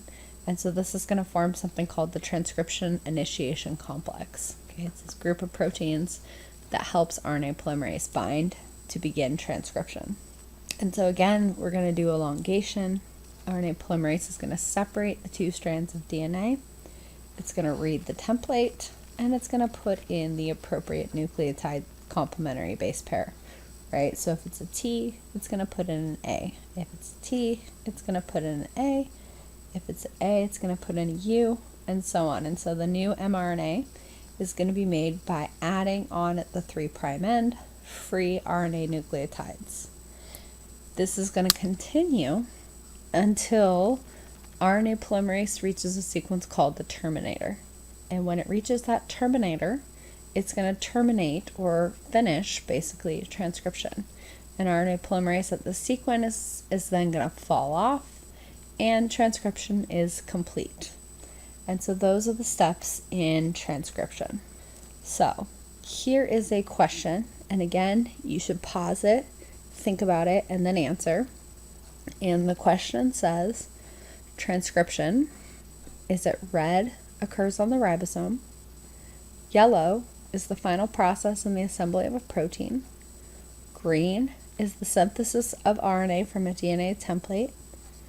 Blue is catalyzed by DNA polymerase. Purple occurs in the cytoplasm of eukaryotic cells. And now what I want you to do when thinking about this as well is not only find the right answer, but also convince yourself why the other answers are wrong. Okay, so go ahead, pause the video, and then when you're ready, replay it, turn it back on again, and listen for the answer. So go ahead, pause the video. So if you said green, you are correct. Transcription is the synthesis of RNA from a DNA template. Now let's go through why the other answers are not right. Transcription occurs on the ribosome. That's not true because translation is going to occur at the ribosome. Transcription, if you're talking about eukaryotic cell, transcription takes place in the nucleus, whereas in bacteria, transcription takes place in the cytoplasm, but it doesn't occur on the ribosome. It's not yellow, it's the final process in the assembly of a protein, because this happens before the protein is even being produced. It's not blue, it's catalyzed by DNA polymerase, because DNA polymerase makes DNA. RNA polymerase is going to be the one responsible for transcription. RNA polymerase is going to make RNA. And then it's not purple, occurs in the cytoplasm of eukaryotic cells. Now, if I hadn't said eukaryotic cells, transcription could occur in the cytoplasm, right? Prokaryotic cells, transcription occurs in the cytoplasm. But in eukaryotic cells, transcription occurs in the nucleus. And so that is why purple is incorrect. And so I have a question for you. And once I read it, go ahead and pause it, think of your answer, and then when you're ready, go ahead and push play again. And so the question says, an organism's genetic information is stored within the sequence of blank. This information is transcribed into a sequence of blank, which are then translated into a sequence of blank. Is it red, DNA bases, amino acids, RNA bases? Yellow, RNA bases, DNA bases, amino acids? Green, amino acids, DNA bases, RNA bases? Or blue, DNA bases, RNA bases, amino acids? So go ahead and pause. Okay? Now, did you say that the answer is blue? If you did, then you're correct. Okay, and so the information is stored within DNA, which is transcribed into RNA bases, which is then translated into amino acids. And so this blue is the correct answer. Now, remember that we said that for eukaryotic cells, organisms that have a nucleus, transcription and translation are spatially separated. In the nucleus, remember in eukaryotic cells, that's where you're going to find the DNA, and that in the cytoplasm is where translation is going to occur. And we mentioned that because they're spatially separated, RNA actually undergoes processing before it exits the nucleus. And so what does that really involve? One of the things that happens during RNA processing is that a 5' cap is added and a 3' tail is added. And the cap and tail serve a variety of functions. They help with the stability of the mRNA.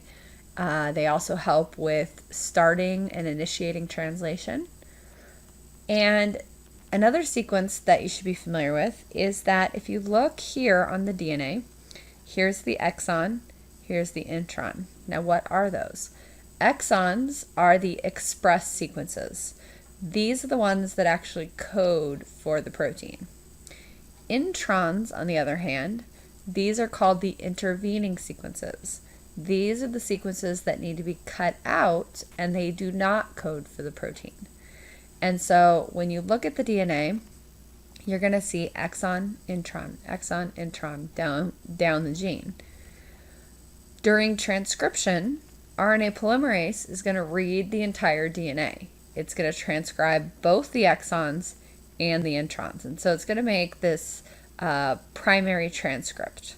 And again, the primary transcript is going to have both the exons and the introns. But the RNA needs to be processed. And so it does something called splicing. And splicing is going to remove the introns. And so a structure called the spliceosome is going to come in. It's going to recognize these junctions between the exons and the introns. And it's going to loop out the intron and put the exons back together. And so now you get your mature mRNA. And your mature mRNA has all the coding sequences directly next to one another. We have now removed all of the introns. And now that mRNA is ready to exit out the nuclear pore and go into the cytoplasm to do translation. And so we're going to talk about how we go from RNA to protein. So in order to understand translation, we need to talk about another type of RNA. And this type of RNA is called a transfer RNA. And a transfer RNA acts as the interpreter. It's the one that's going to read the mRNA language, it's going to read the codon, and it's going to bring with it the appropriate amino acid. If you look at the structure, here's the structure of a tRNA, and you'll notice that it has something called an anticodon. And what is an anticodon? So let's write something out real quick. So let's say that my DNA sequence is going to be ATC. Okay, so this is just some made up DNA sequence. Let's say that my DNA sequence is ATC. And let's say that this DNA is going to be my template strand. If this is my template strand, that means that my mRNA is going to be complementary. So A is going to pair with U, T is going to pair with A, C is going to pair with G. So this is my mRNA, and that mRNA is going to be your codon. Now, if you look at the tRNA, this means that the tRNA anticodon is going to be complementary to the mRNA codon. So if this is a if this is a U, on tRNA, it's going to be an A. And if on mRNA it's an A, it's going to be a U. And if on mRNA it's going to be a C, the tRNA is going to have, if the mRNA has a G, tRNA is going to have a U. And so the anticodon is on the tRNA, and the anticodon is going to be complementary to the mRNA codon. Okay, and so notice U is going to have A is going to have U, G is going to have C.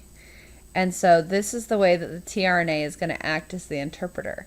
It's going to read the mRNA codon, and it has another important site that's called the amino acid attachment site. And this is where the amino acid will bind to. And so in this way, the tRNA is able to bring in the appropriate amino acid based on its anticodon, which recognizes a very specific codon on the mRNA. Now, remember that when we talked about cell organelles, we mentioned that the ribosome is responsible for protein synthesis. And so the ribosome is going to be responsible for translation. Remember back to when we talked about the ribosome. It has two subunits, a small subunit and a large subunit. And each subunit is made up of ribosomal RNA and proteins. And so remember we talked about that the nucleolus did ribosomal RNA synthesis, and it was also responsible for ribosome assembly. And so remember that the ribosomal RNA made the nucleolus.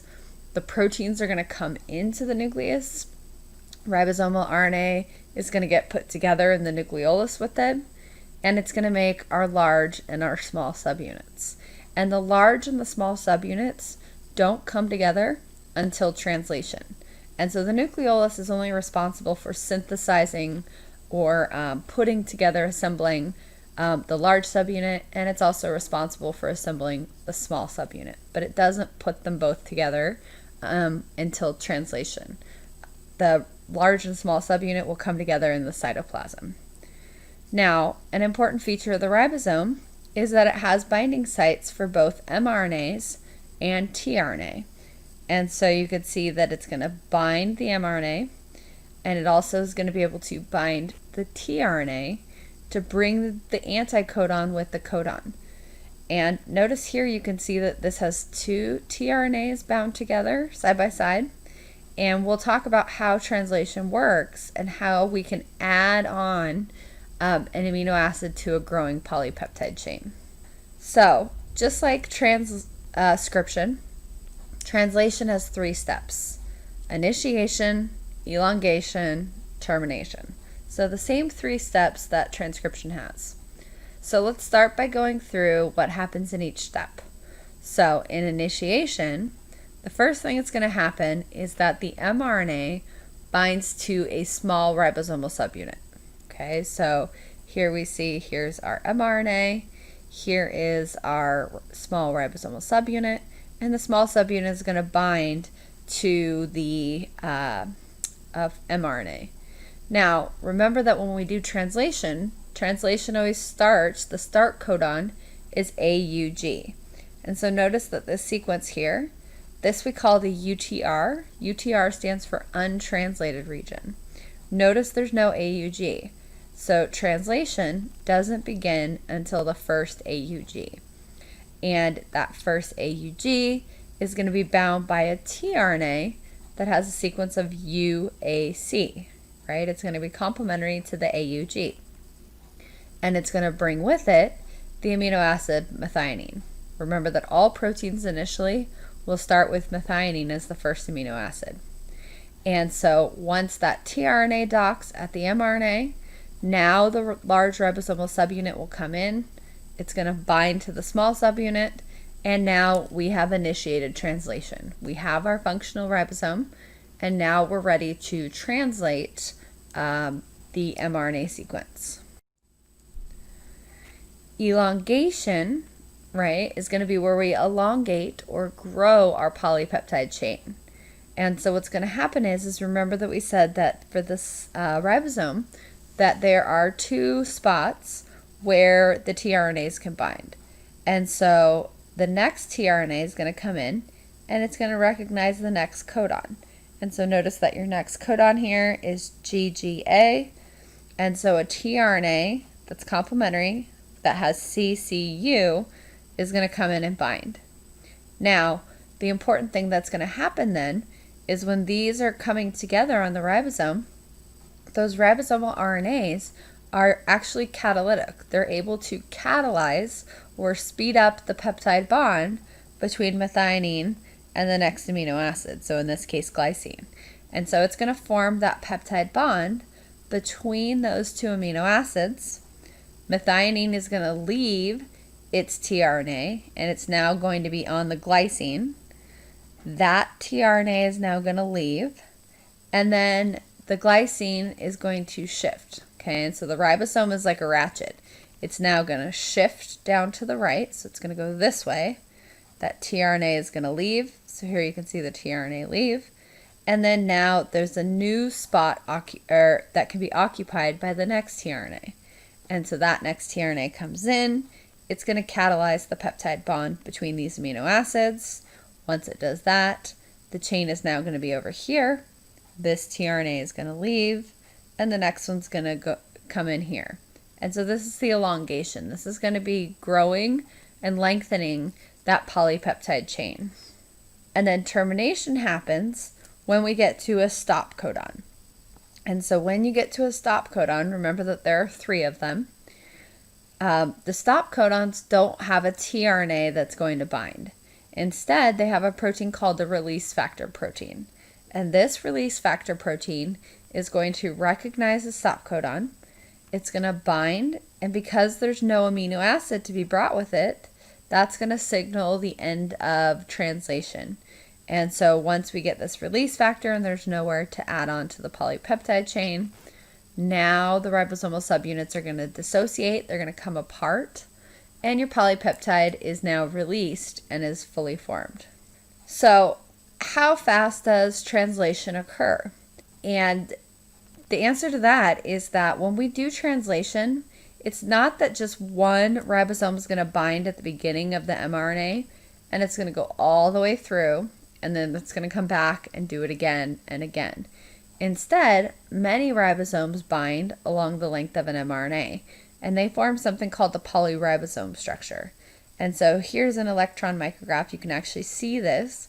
So here you have your mRNA, and all of these little dots, those are going to be your ribosomes. And so you can see that there's many, many ribosomes along the length of an mRNA.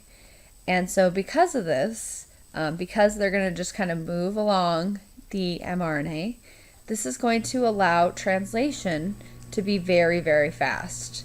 E. coli, which is a common bacteria that can be found in your gut, E. coli can string 40 amino acids per second. So an average size protein of 400 amino acids is built in just 10 seconds.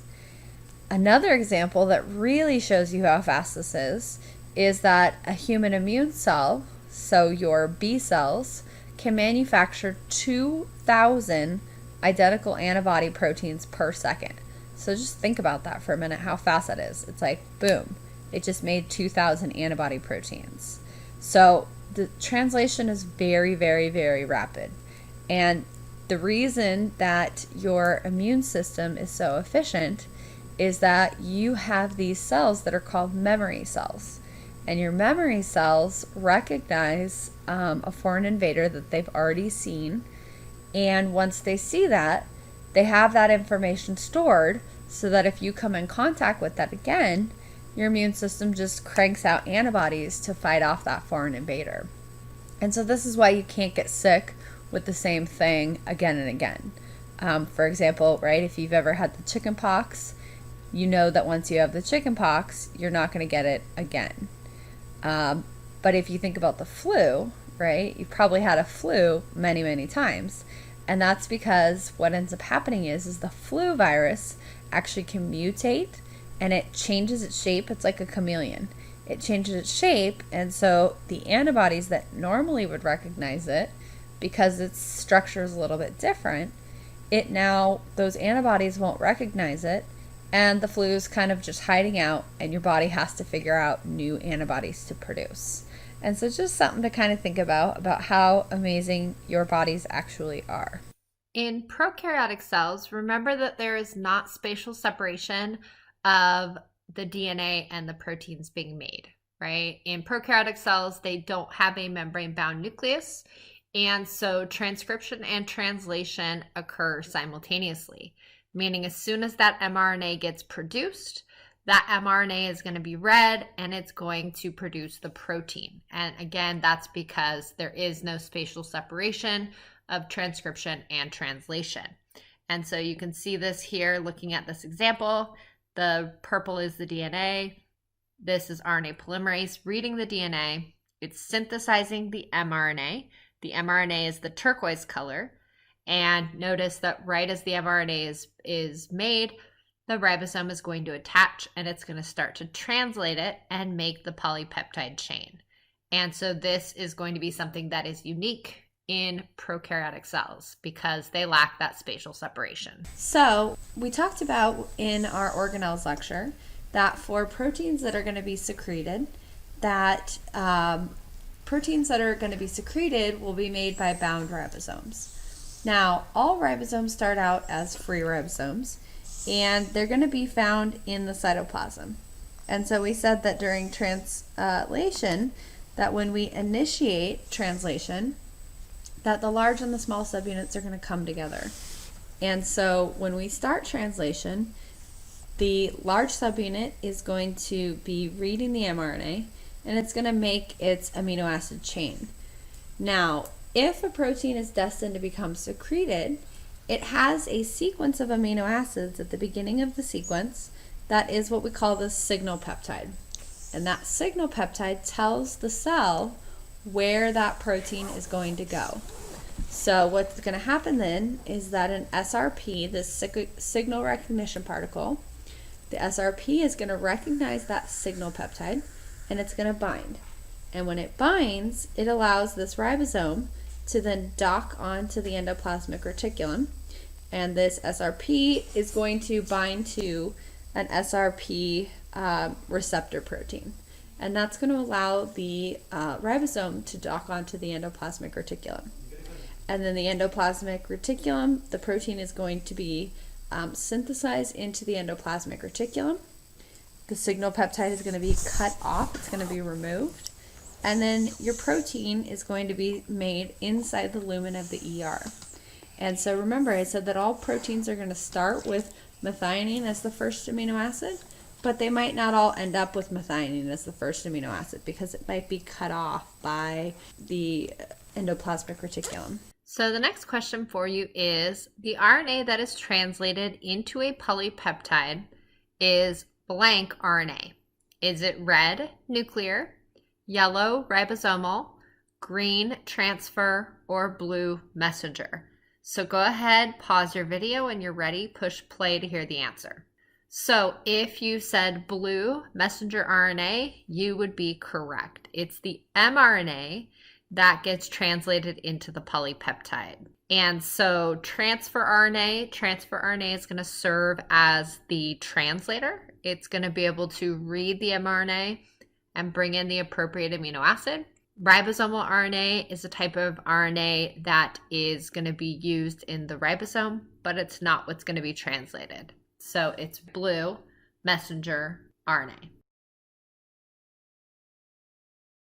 This student is cramming for her biology test with only a frosting-covered donut for lunch. Specialized cells in her pancreas respond to the increasing amount of sugar in her blood by releasing insulin, a small protein that regulates blood sugar levels. Let's go inside one of these cells to see how this protein is manufactured.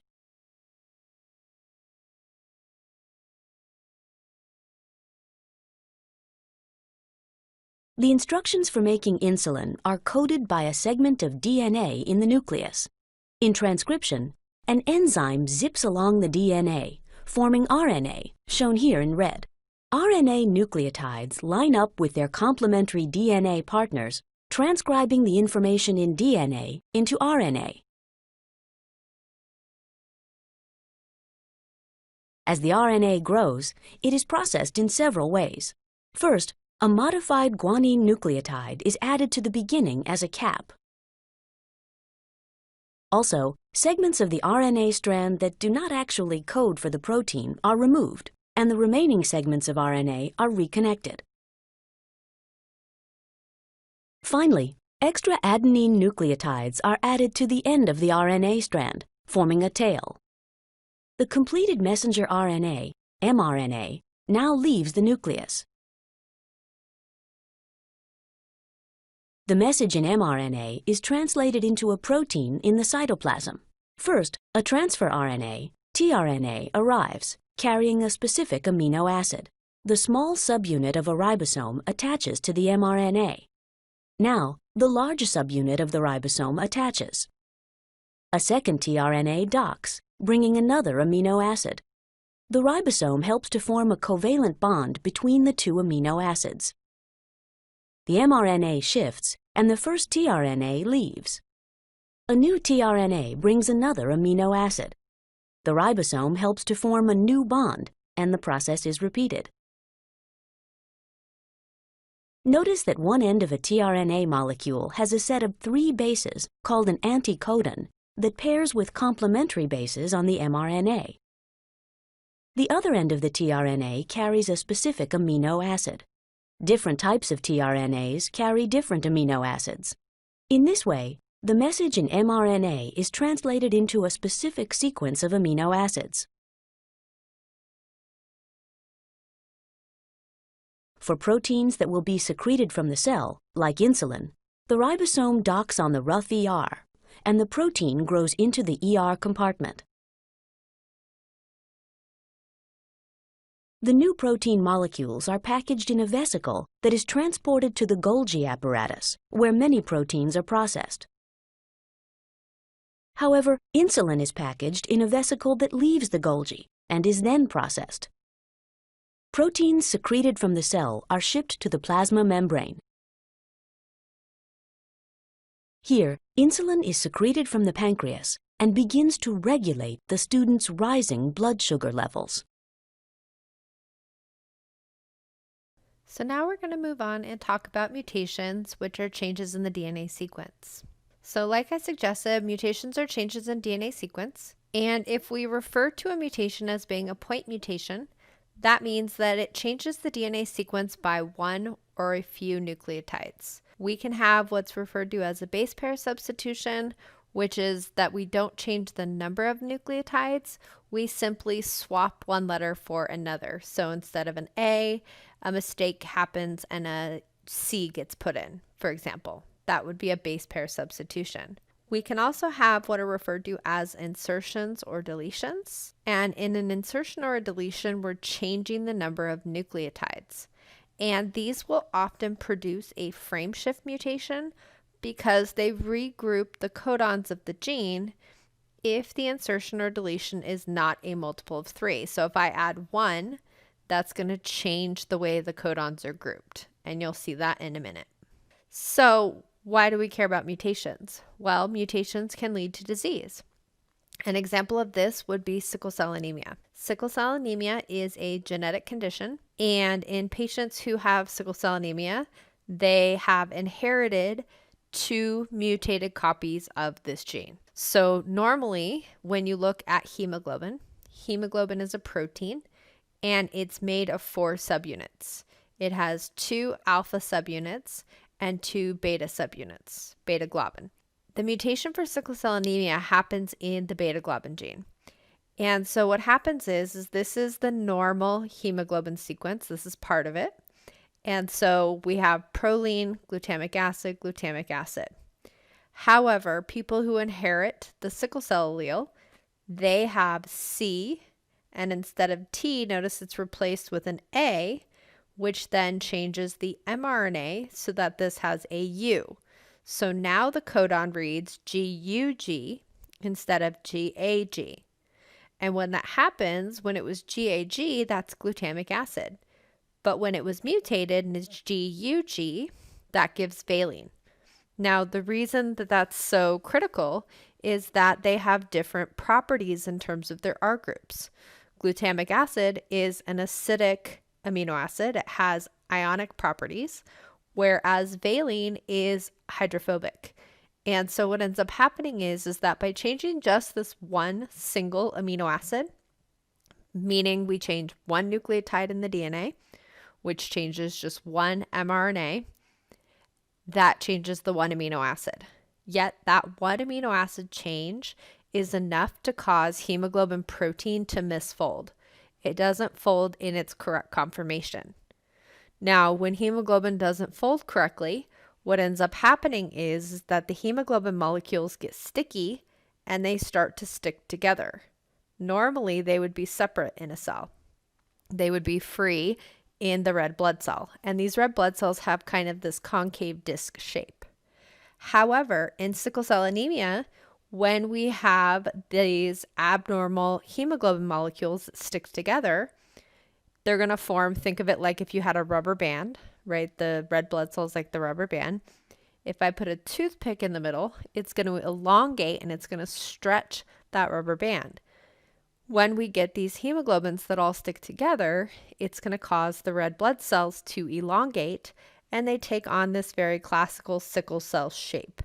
And so these red blood cells have this abnormal shape, and they cause a whole host of problems for patients who have this disorder. These blood cells get stuck in blood vessels, like in the capillaries, the little tiny blood vessels. That can lead to damage of tissue. That can lead to pain in the site where these blood vessels get stuck. This type of red blood cell does not carry oxygen very efficiently, hence the name sickle cell anemia, because if you don't transport oxygen effectively, then you're not going to make ATP effectively, and you become fatigued and tired. So this one single nucleotide change causes all of these problems for patients who are born with this mutation. And so even a single nucleotide is enough to have a very serious effect. So we're going to look at some examples of different types of base pair substitutions. So what we have is over here, we have our wild type sequence. And so our protein reads methionine, lysine, phenylalanine, glycine, and then we get a stop codon. Now, in some cases, we can get what we refer to as a silent mutation. So if we look at this one on the top, there's an A here instead of G. And when we get an A instead of a G, now the mRNA is going to have a U instead of a C. And that is still going to code for glycine. This is because the genetic code is redundant. Remember that multiple codons can give us the same amino acid. So it is entirely possible to change a nucleotide and still end up with the same amino acid, meaning that your protein is exactly the same. This is why we call this a silent mutation. It has no effect because the protein sequence is exactly the same. If we call a mutation a missense, missense means that we change one amino acid. We simply swap one amino acid for another. So in this example here, we have a T instead of a C, which then leads to an A instead of a G, and instead of glycine, we end up with serine. That is a missense. We simply swap one amino acid for another. So in the case of sickle cell anemia, that is also a missense, right? We are swapping glutamic acid and instead putting in valine. A nonsense mutation is one where you change the amino acid to a stop codon. You get a premature stop codon. And what that means is that you're going to end up with a shortened or truncated protein.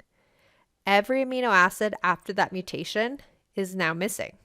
So for example, if we get an A here instead of a T, that is going to put in a U on the mRNA, and UAG is going to be a stop codon. Notice that that protein is missing lysine, phenylalanine, glycine, etc. If you think about amino acids often being several hundred amino acids long, depending on how soon that stop codon gets put in, let's say the stop codon happens at amino acid number 20, well, you're missing, let's say it's a 400 amino acid protein, you're missing 380 amino acids. Is that protein likely going to function properly?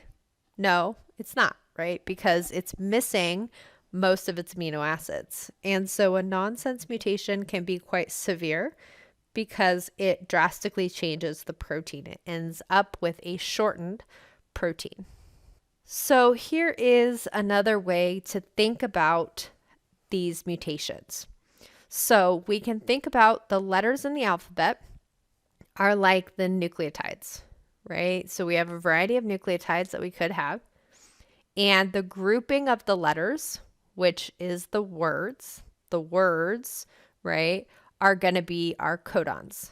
They're going to code for an amino acid. So my wild type, my unmutated sequence, is the big bad dog ate the fat red cat. So notice that they're grouped in 3. The letters are grouped in 3. The nucleotides are grouped in 3. And those codons are going to give us words. So the big bad dog ate the fat red cat. Now, we could get a base pair substitution. So notice that here, instead of an A, we substitute an I. Now it changes the meaning of the sentence. It says, the big bad dog ate the fit red cat. That is very different from the fat red cat, right? And so this would be an example of a missense mutation. We have swapped one nucleotide for another, and as a result, that codon, right, that amino acid is going to be changed, that word. We could get a nonsense mutation where we get a premature stop codon. Think of it like a period. So it might read now, the big bad stop. It's missing all the other amino acids, right? It's missing all the other words in the sentence. We could get mutations that lead to a frame shift. And so the first example here is an insertion. So notice that here we have this B added.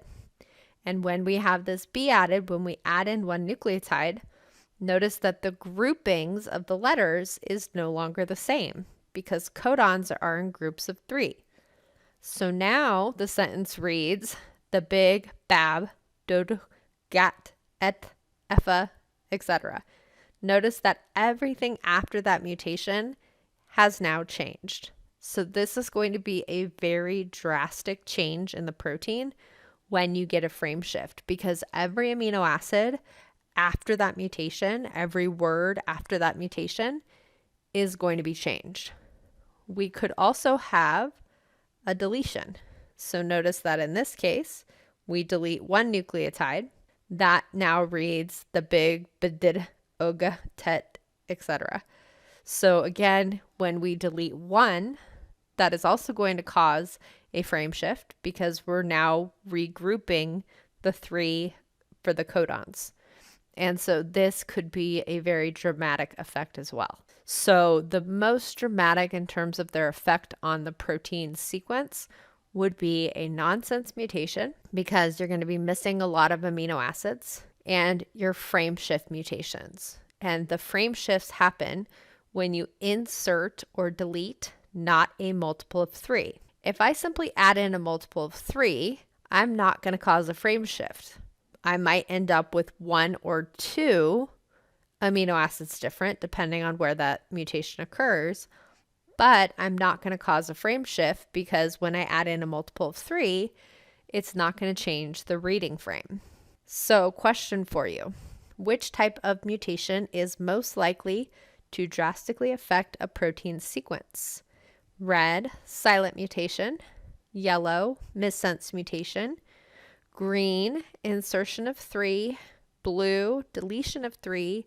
Or purple, insertion of 1. Pause your video, think of your answer, and when you're ready, push play. Okay, so hopefully you said purple, insertion of 1. So if we start at the top, silent mutation, does that change the protein sequence? Answer is no. Silent mutation has no effect on the protein sequence, so that's not going to be very great of an effect. Missense mutation, we're going to change one amino acid. Insertion of 3, notice that it's a multiple of 3, so it's not going to cause a frame shift, and therefore when we insert 3, we will change 1 or 2 amino acids at most, depending on where that group of 3 goes in. Blue, deletion of 3 nucleotides, again, it's a multiple of 3, and therefore will not cause a frame shift.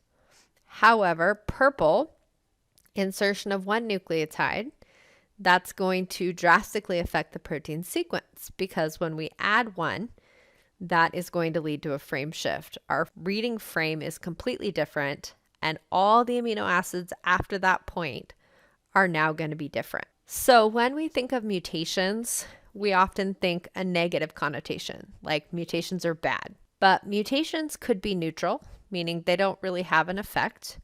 In some cases, they are actually beneficial. We don't think about them as being beneficial, but in fact, evolution is driven by mutations.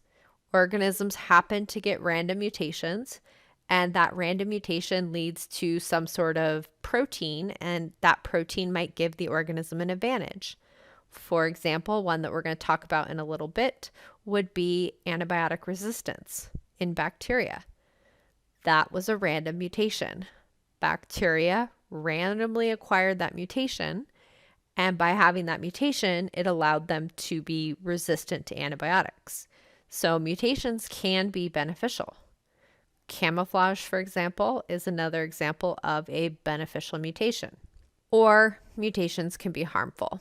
When we talk about mutations, we can talk about what are called mutagens.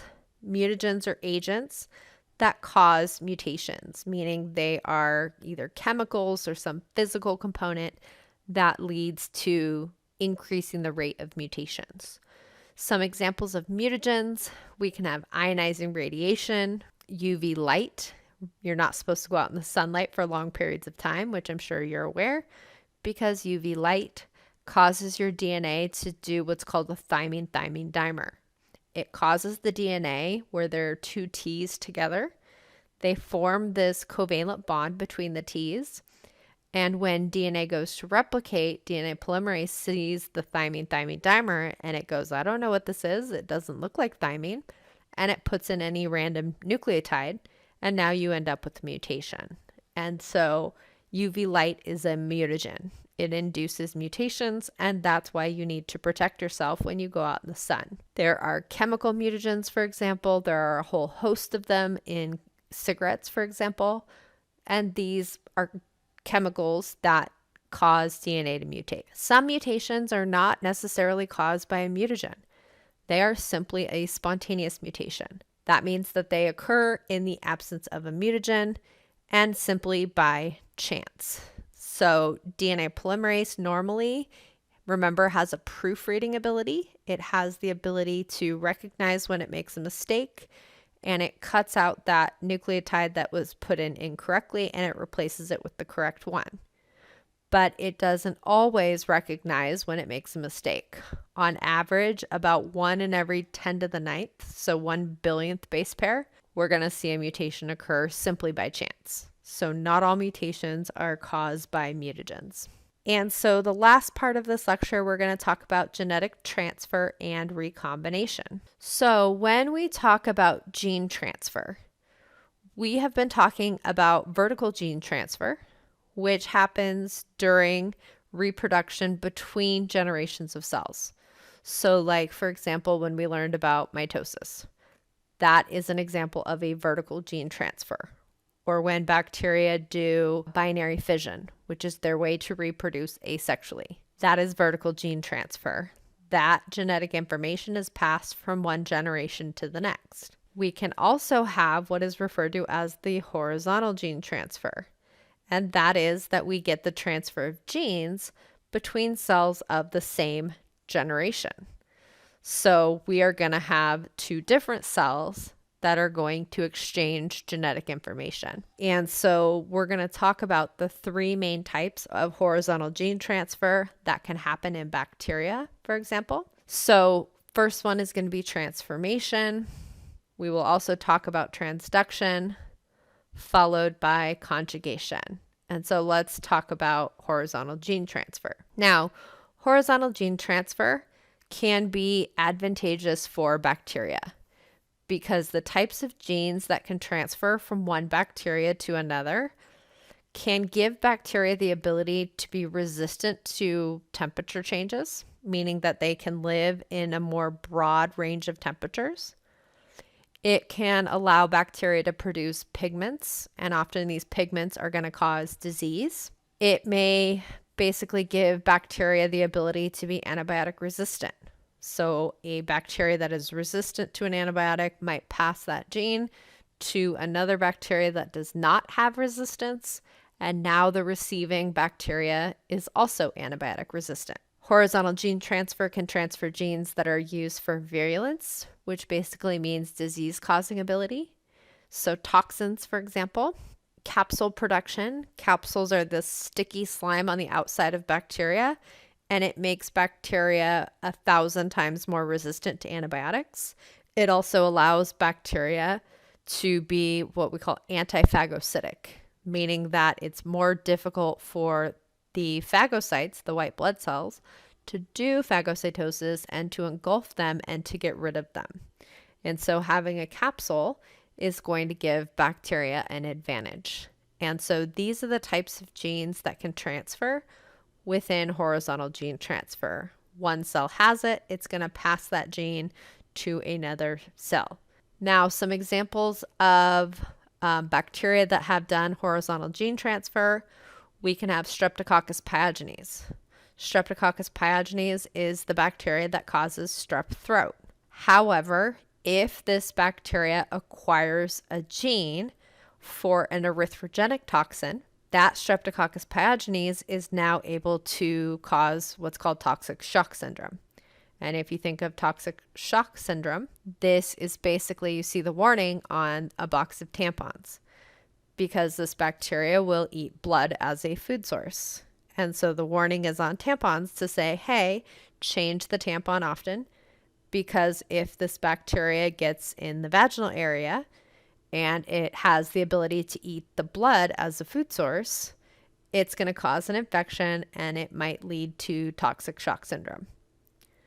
E. coli O157H7. So you hear of E. coli causing food poisoning, for example. But what you might not realize is that everybody has E. coli in your gut. You all have it. It's part of your normal flora in your gut. Standard E. coli doesn't cause food poisoning because you already have it in your gut. However, there is a strain of E. coli, that's the O157H7. That strain of E. coli has acquired what's called a Shiga toxin. A Shiga toxin was acquired from Shigella. This is a different type of bacteria. And Shigella hooked up with E. coli, and Shigella got its gene for the Shiga toxin transferred to E. coli. And so now E. coli has the Shiga toxin. It acquired the gene for the toxin. It produces the toxin, and patients get this very violent diarrhea. Oftentimes it's bloody as well. And so these types of genes can be transferred from one bacteria to another. Remember, bacteria don't reproduce sexually. They only reproduce asexually. So when we're talking about horizontal gene transfer, it's between cells of the same generation. It's not used during reproduction. So let's talk about the three types of horizontal gene transfer. The first is going to be transformation. And in transformation, naked DNA is transferred from a dead donor into a competent recipient.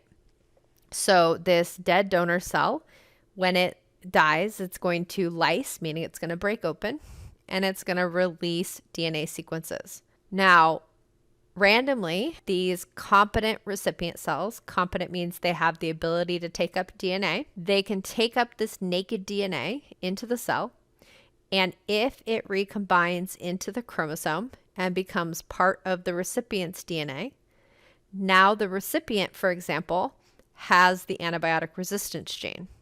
So the donor cell had it. When it died, it released it.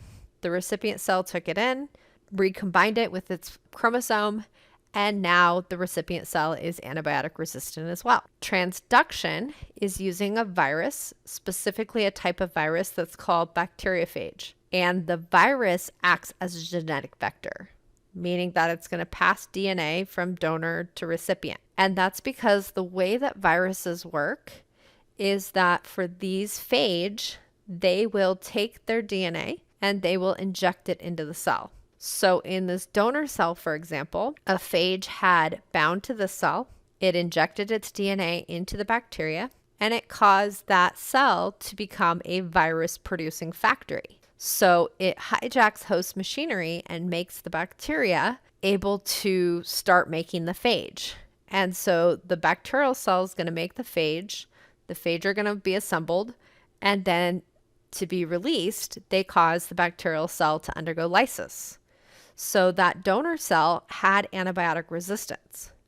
When the phage hijacked its machinery and it made the cell into a virus-producing factory, sometimes by chance, that phage can pick up some of the host donor cell DNA.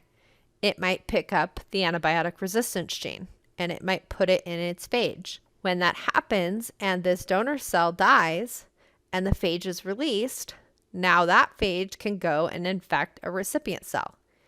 And it can inject its DNA into the recipient cell, And remember that it packaged up that antibiotic resistance gene. And now that antibiotic resistance gene can become part of the recipient cell.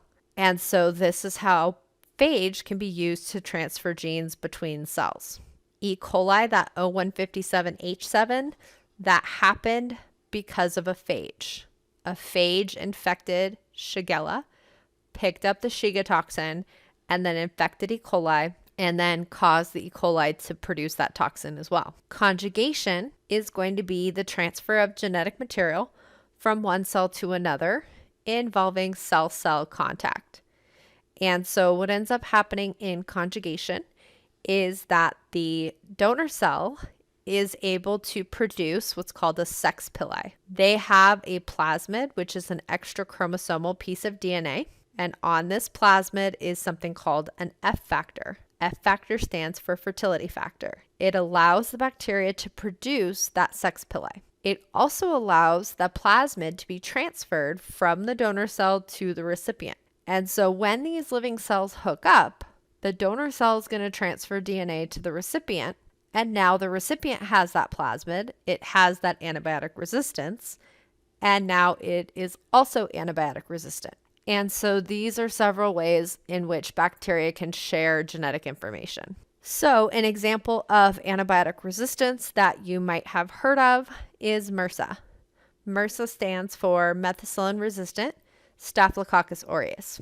According to the CDC, this is considered a serious threat. There are an estimated 323,700 cases in hospitalized patients in 2017. 323,000. 10,600 are the estimated number of deaths for MRSA in 2017, and it's estimated that it has a cost to healthcare of about $1.7 billion. And so MRSA is what we call often a hospital-acquired infection, meaning you go to the hospital for something else and you end up contracting MRSA while you're there. So what does MRSA cause? Well, MRSA causes some skin infections. And the problem isn't necessarily just the skin infection, but in fact that this bacteria can also invade and go through the bloodstream and cause sepsis. So it becomes systemic. It goes throughout the body. And the problem with MRSA, so what you're looking at down here, this bottom picture, is MRSA growing on a plate. And each of those little dots that you're seeing on the plate are an antibiotic disc, meaning they're these discs that have the antibiotic on it. And what you expect is if the drug is effective against that bacteria, you're going to see this clearing around the disc, meaning that the bacteria can't grow where the antibiotic is. If you look at MRSA, notice there's really only one drug that is effective.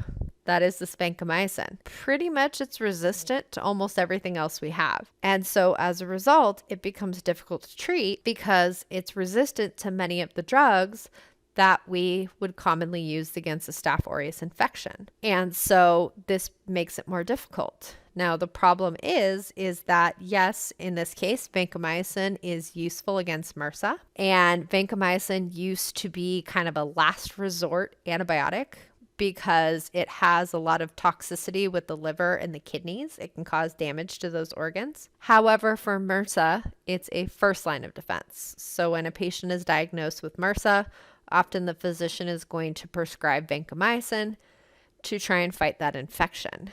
The problem is there have now been cases of vancomycin resistant Staph aureus.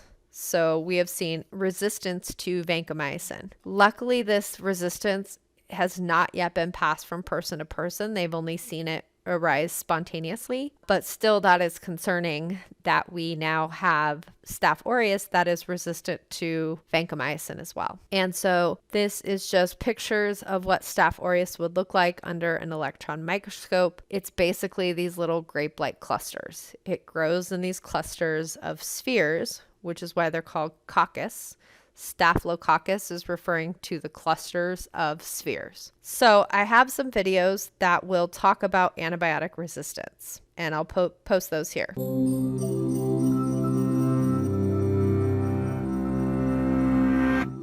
What if I told you there were trillions of tiny bacteria all around you? It's true.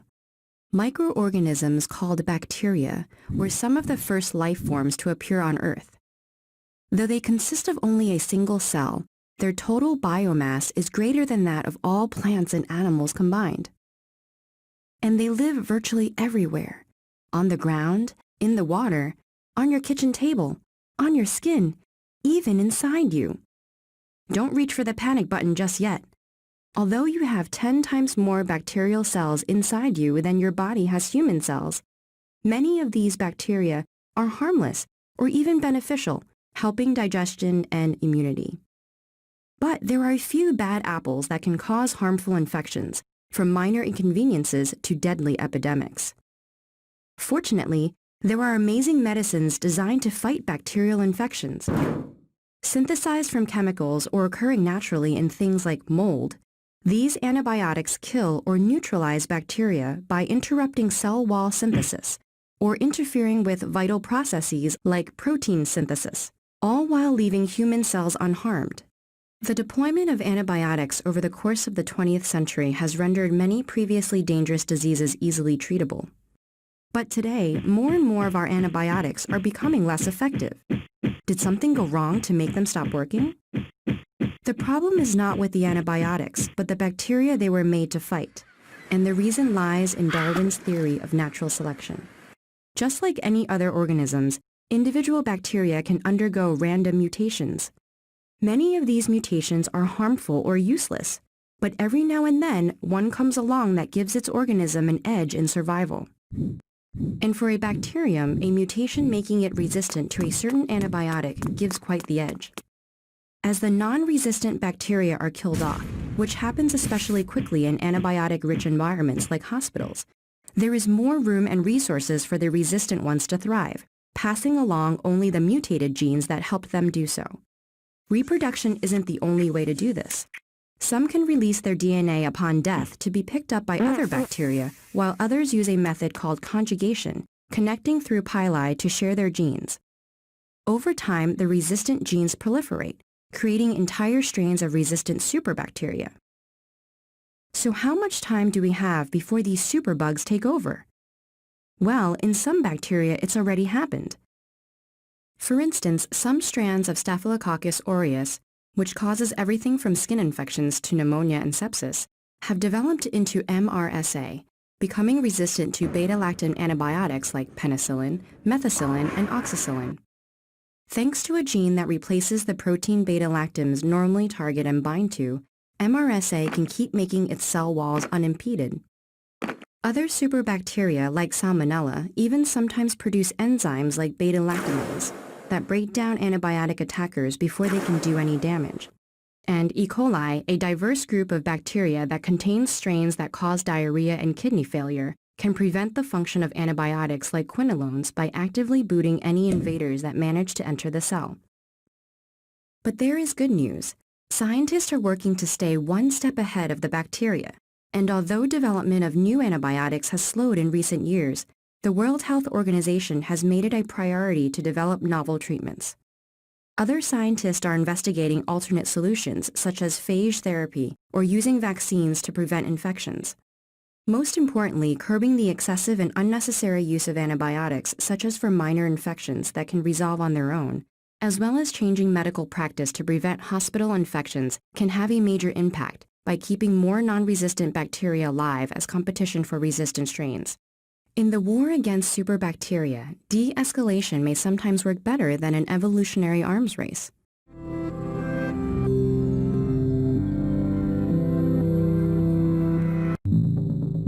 So what we ended up building was basically a petri dish, except that it's 2 feet by 4 feet. And the way we set it up is that there are 9 bands, and at the base of each of these bands, we put a normal petri dish thick agar with different amounts of antibiotic. On the outside, there's no antibiotic. Just in from that, there's barely more than the E. coli can survive. Inside of that, there's 10 times as much, 100 times, and then finally the middle band has 1,000 times as much antibiotic. And then across the top of it, pour some thin agar that bacteria can move around in.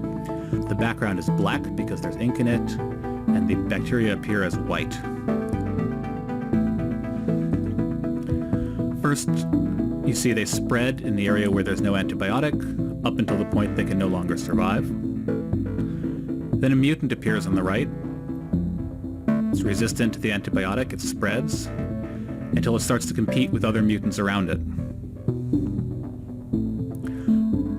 When these mutants hit the next boundary, they too have to pause and develop new mutations to make it into 10 times as much antibiotic. And then you see the different mutants repeat this at 100. And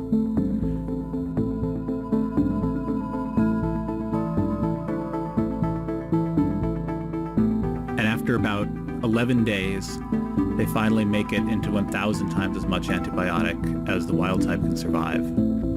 And so we can see by this process of accumulating successive mutations that bacteria, which are normally sensitive to an antibiotic, can evolve resistance to extremely high concentrations in a short period of time.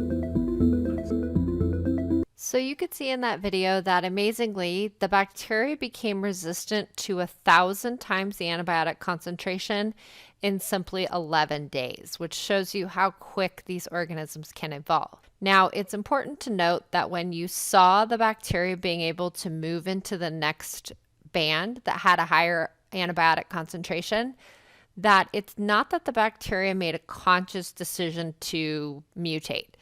It's simply by chance. And that's what's so amazing about mutation, is that it's by simple chance that sometimes you get mutations that are beneficial, and it was the accumulation of those mutations which gave the bacteria resistance to high levels of antibiotics.